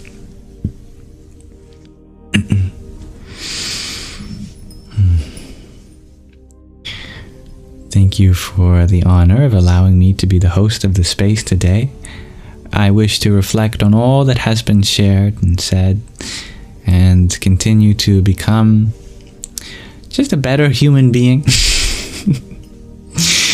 so that I can make next Sangha even better. And if you are committed in that journey with me, then I look forward to sharing that path with you. Thank you, dear divinity, for the rose that you sent G to infinity. From divinity to infinity. How perfect is that? Thank you, dear Melinda, for the quintet of roses you sent. Om Namah Shivaya. Isabella, thank you for your finger heart. Om Sum Suryaya Namaha. And Gem Life, thank you for your trio of roses. Salutations to the triple gem, the Buddha, the Dharma, and the Sangha, the teacher, the teaching, and the fellow students. Today's live stream, I'm debating if I should upload it to my ASMR channel. Normally I dedicate ASMR Sundays to ASMR. I ask you all, did you feel like this live stream had ASMR quality to it? If not, I'll upload it to my regular archive channel, Yamsox Lives. If you felt like it was relaxing, then I'll be happy to put it on my ASMR channel, which I normally do. Today I just kind of forgot a little bit, but trying to be mindful of. We have some yeses. Billy says no. Well, how shall we split the difference then? Marcy says no too. They are all relaxing. You don't think it has the essence of ASMR, but they're always relaxing. Alright, I will upload it to my regular Yamsox Lives YouTube channel, and next Sunday I'll try to be extra relaxing. I could put it on both, that's true. I'll just put it on the Yamsox Lives, but that's a funny idea. So you'll find it there along with the clips of our meditation and our show and tell and our reading, in case you ever want to check those out. Please feel free to explore that at your own voluntary curiosity.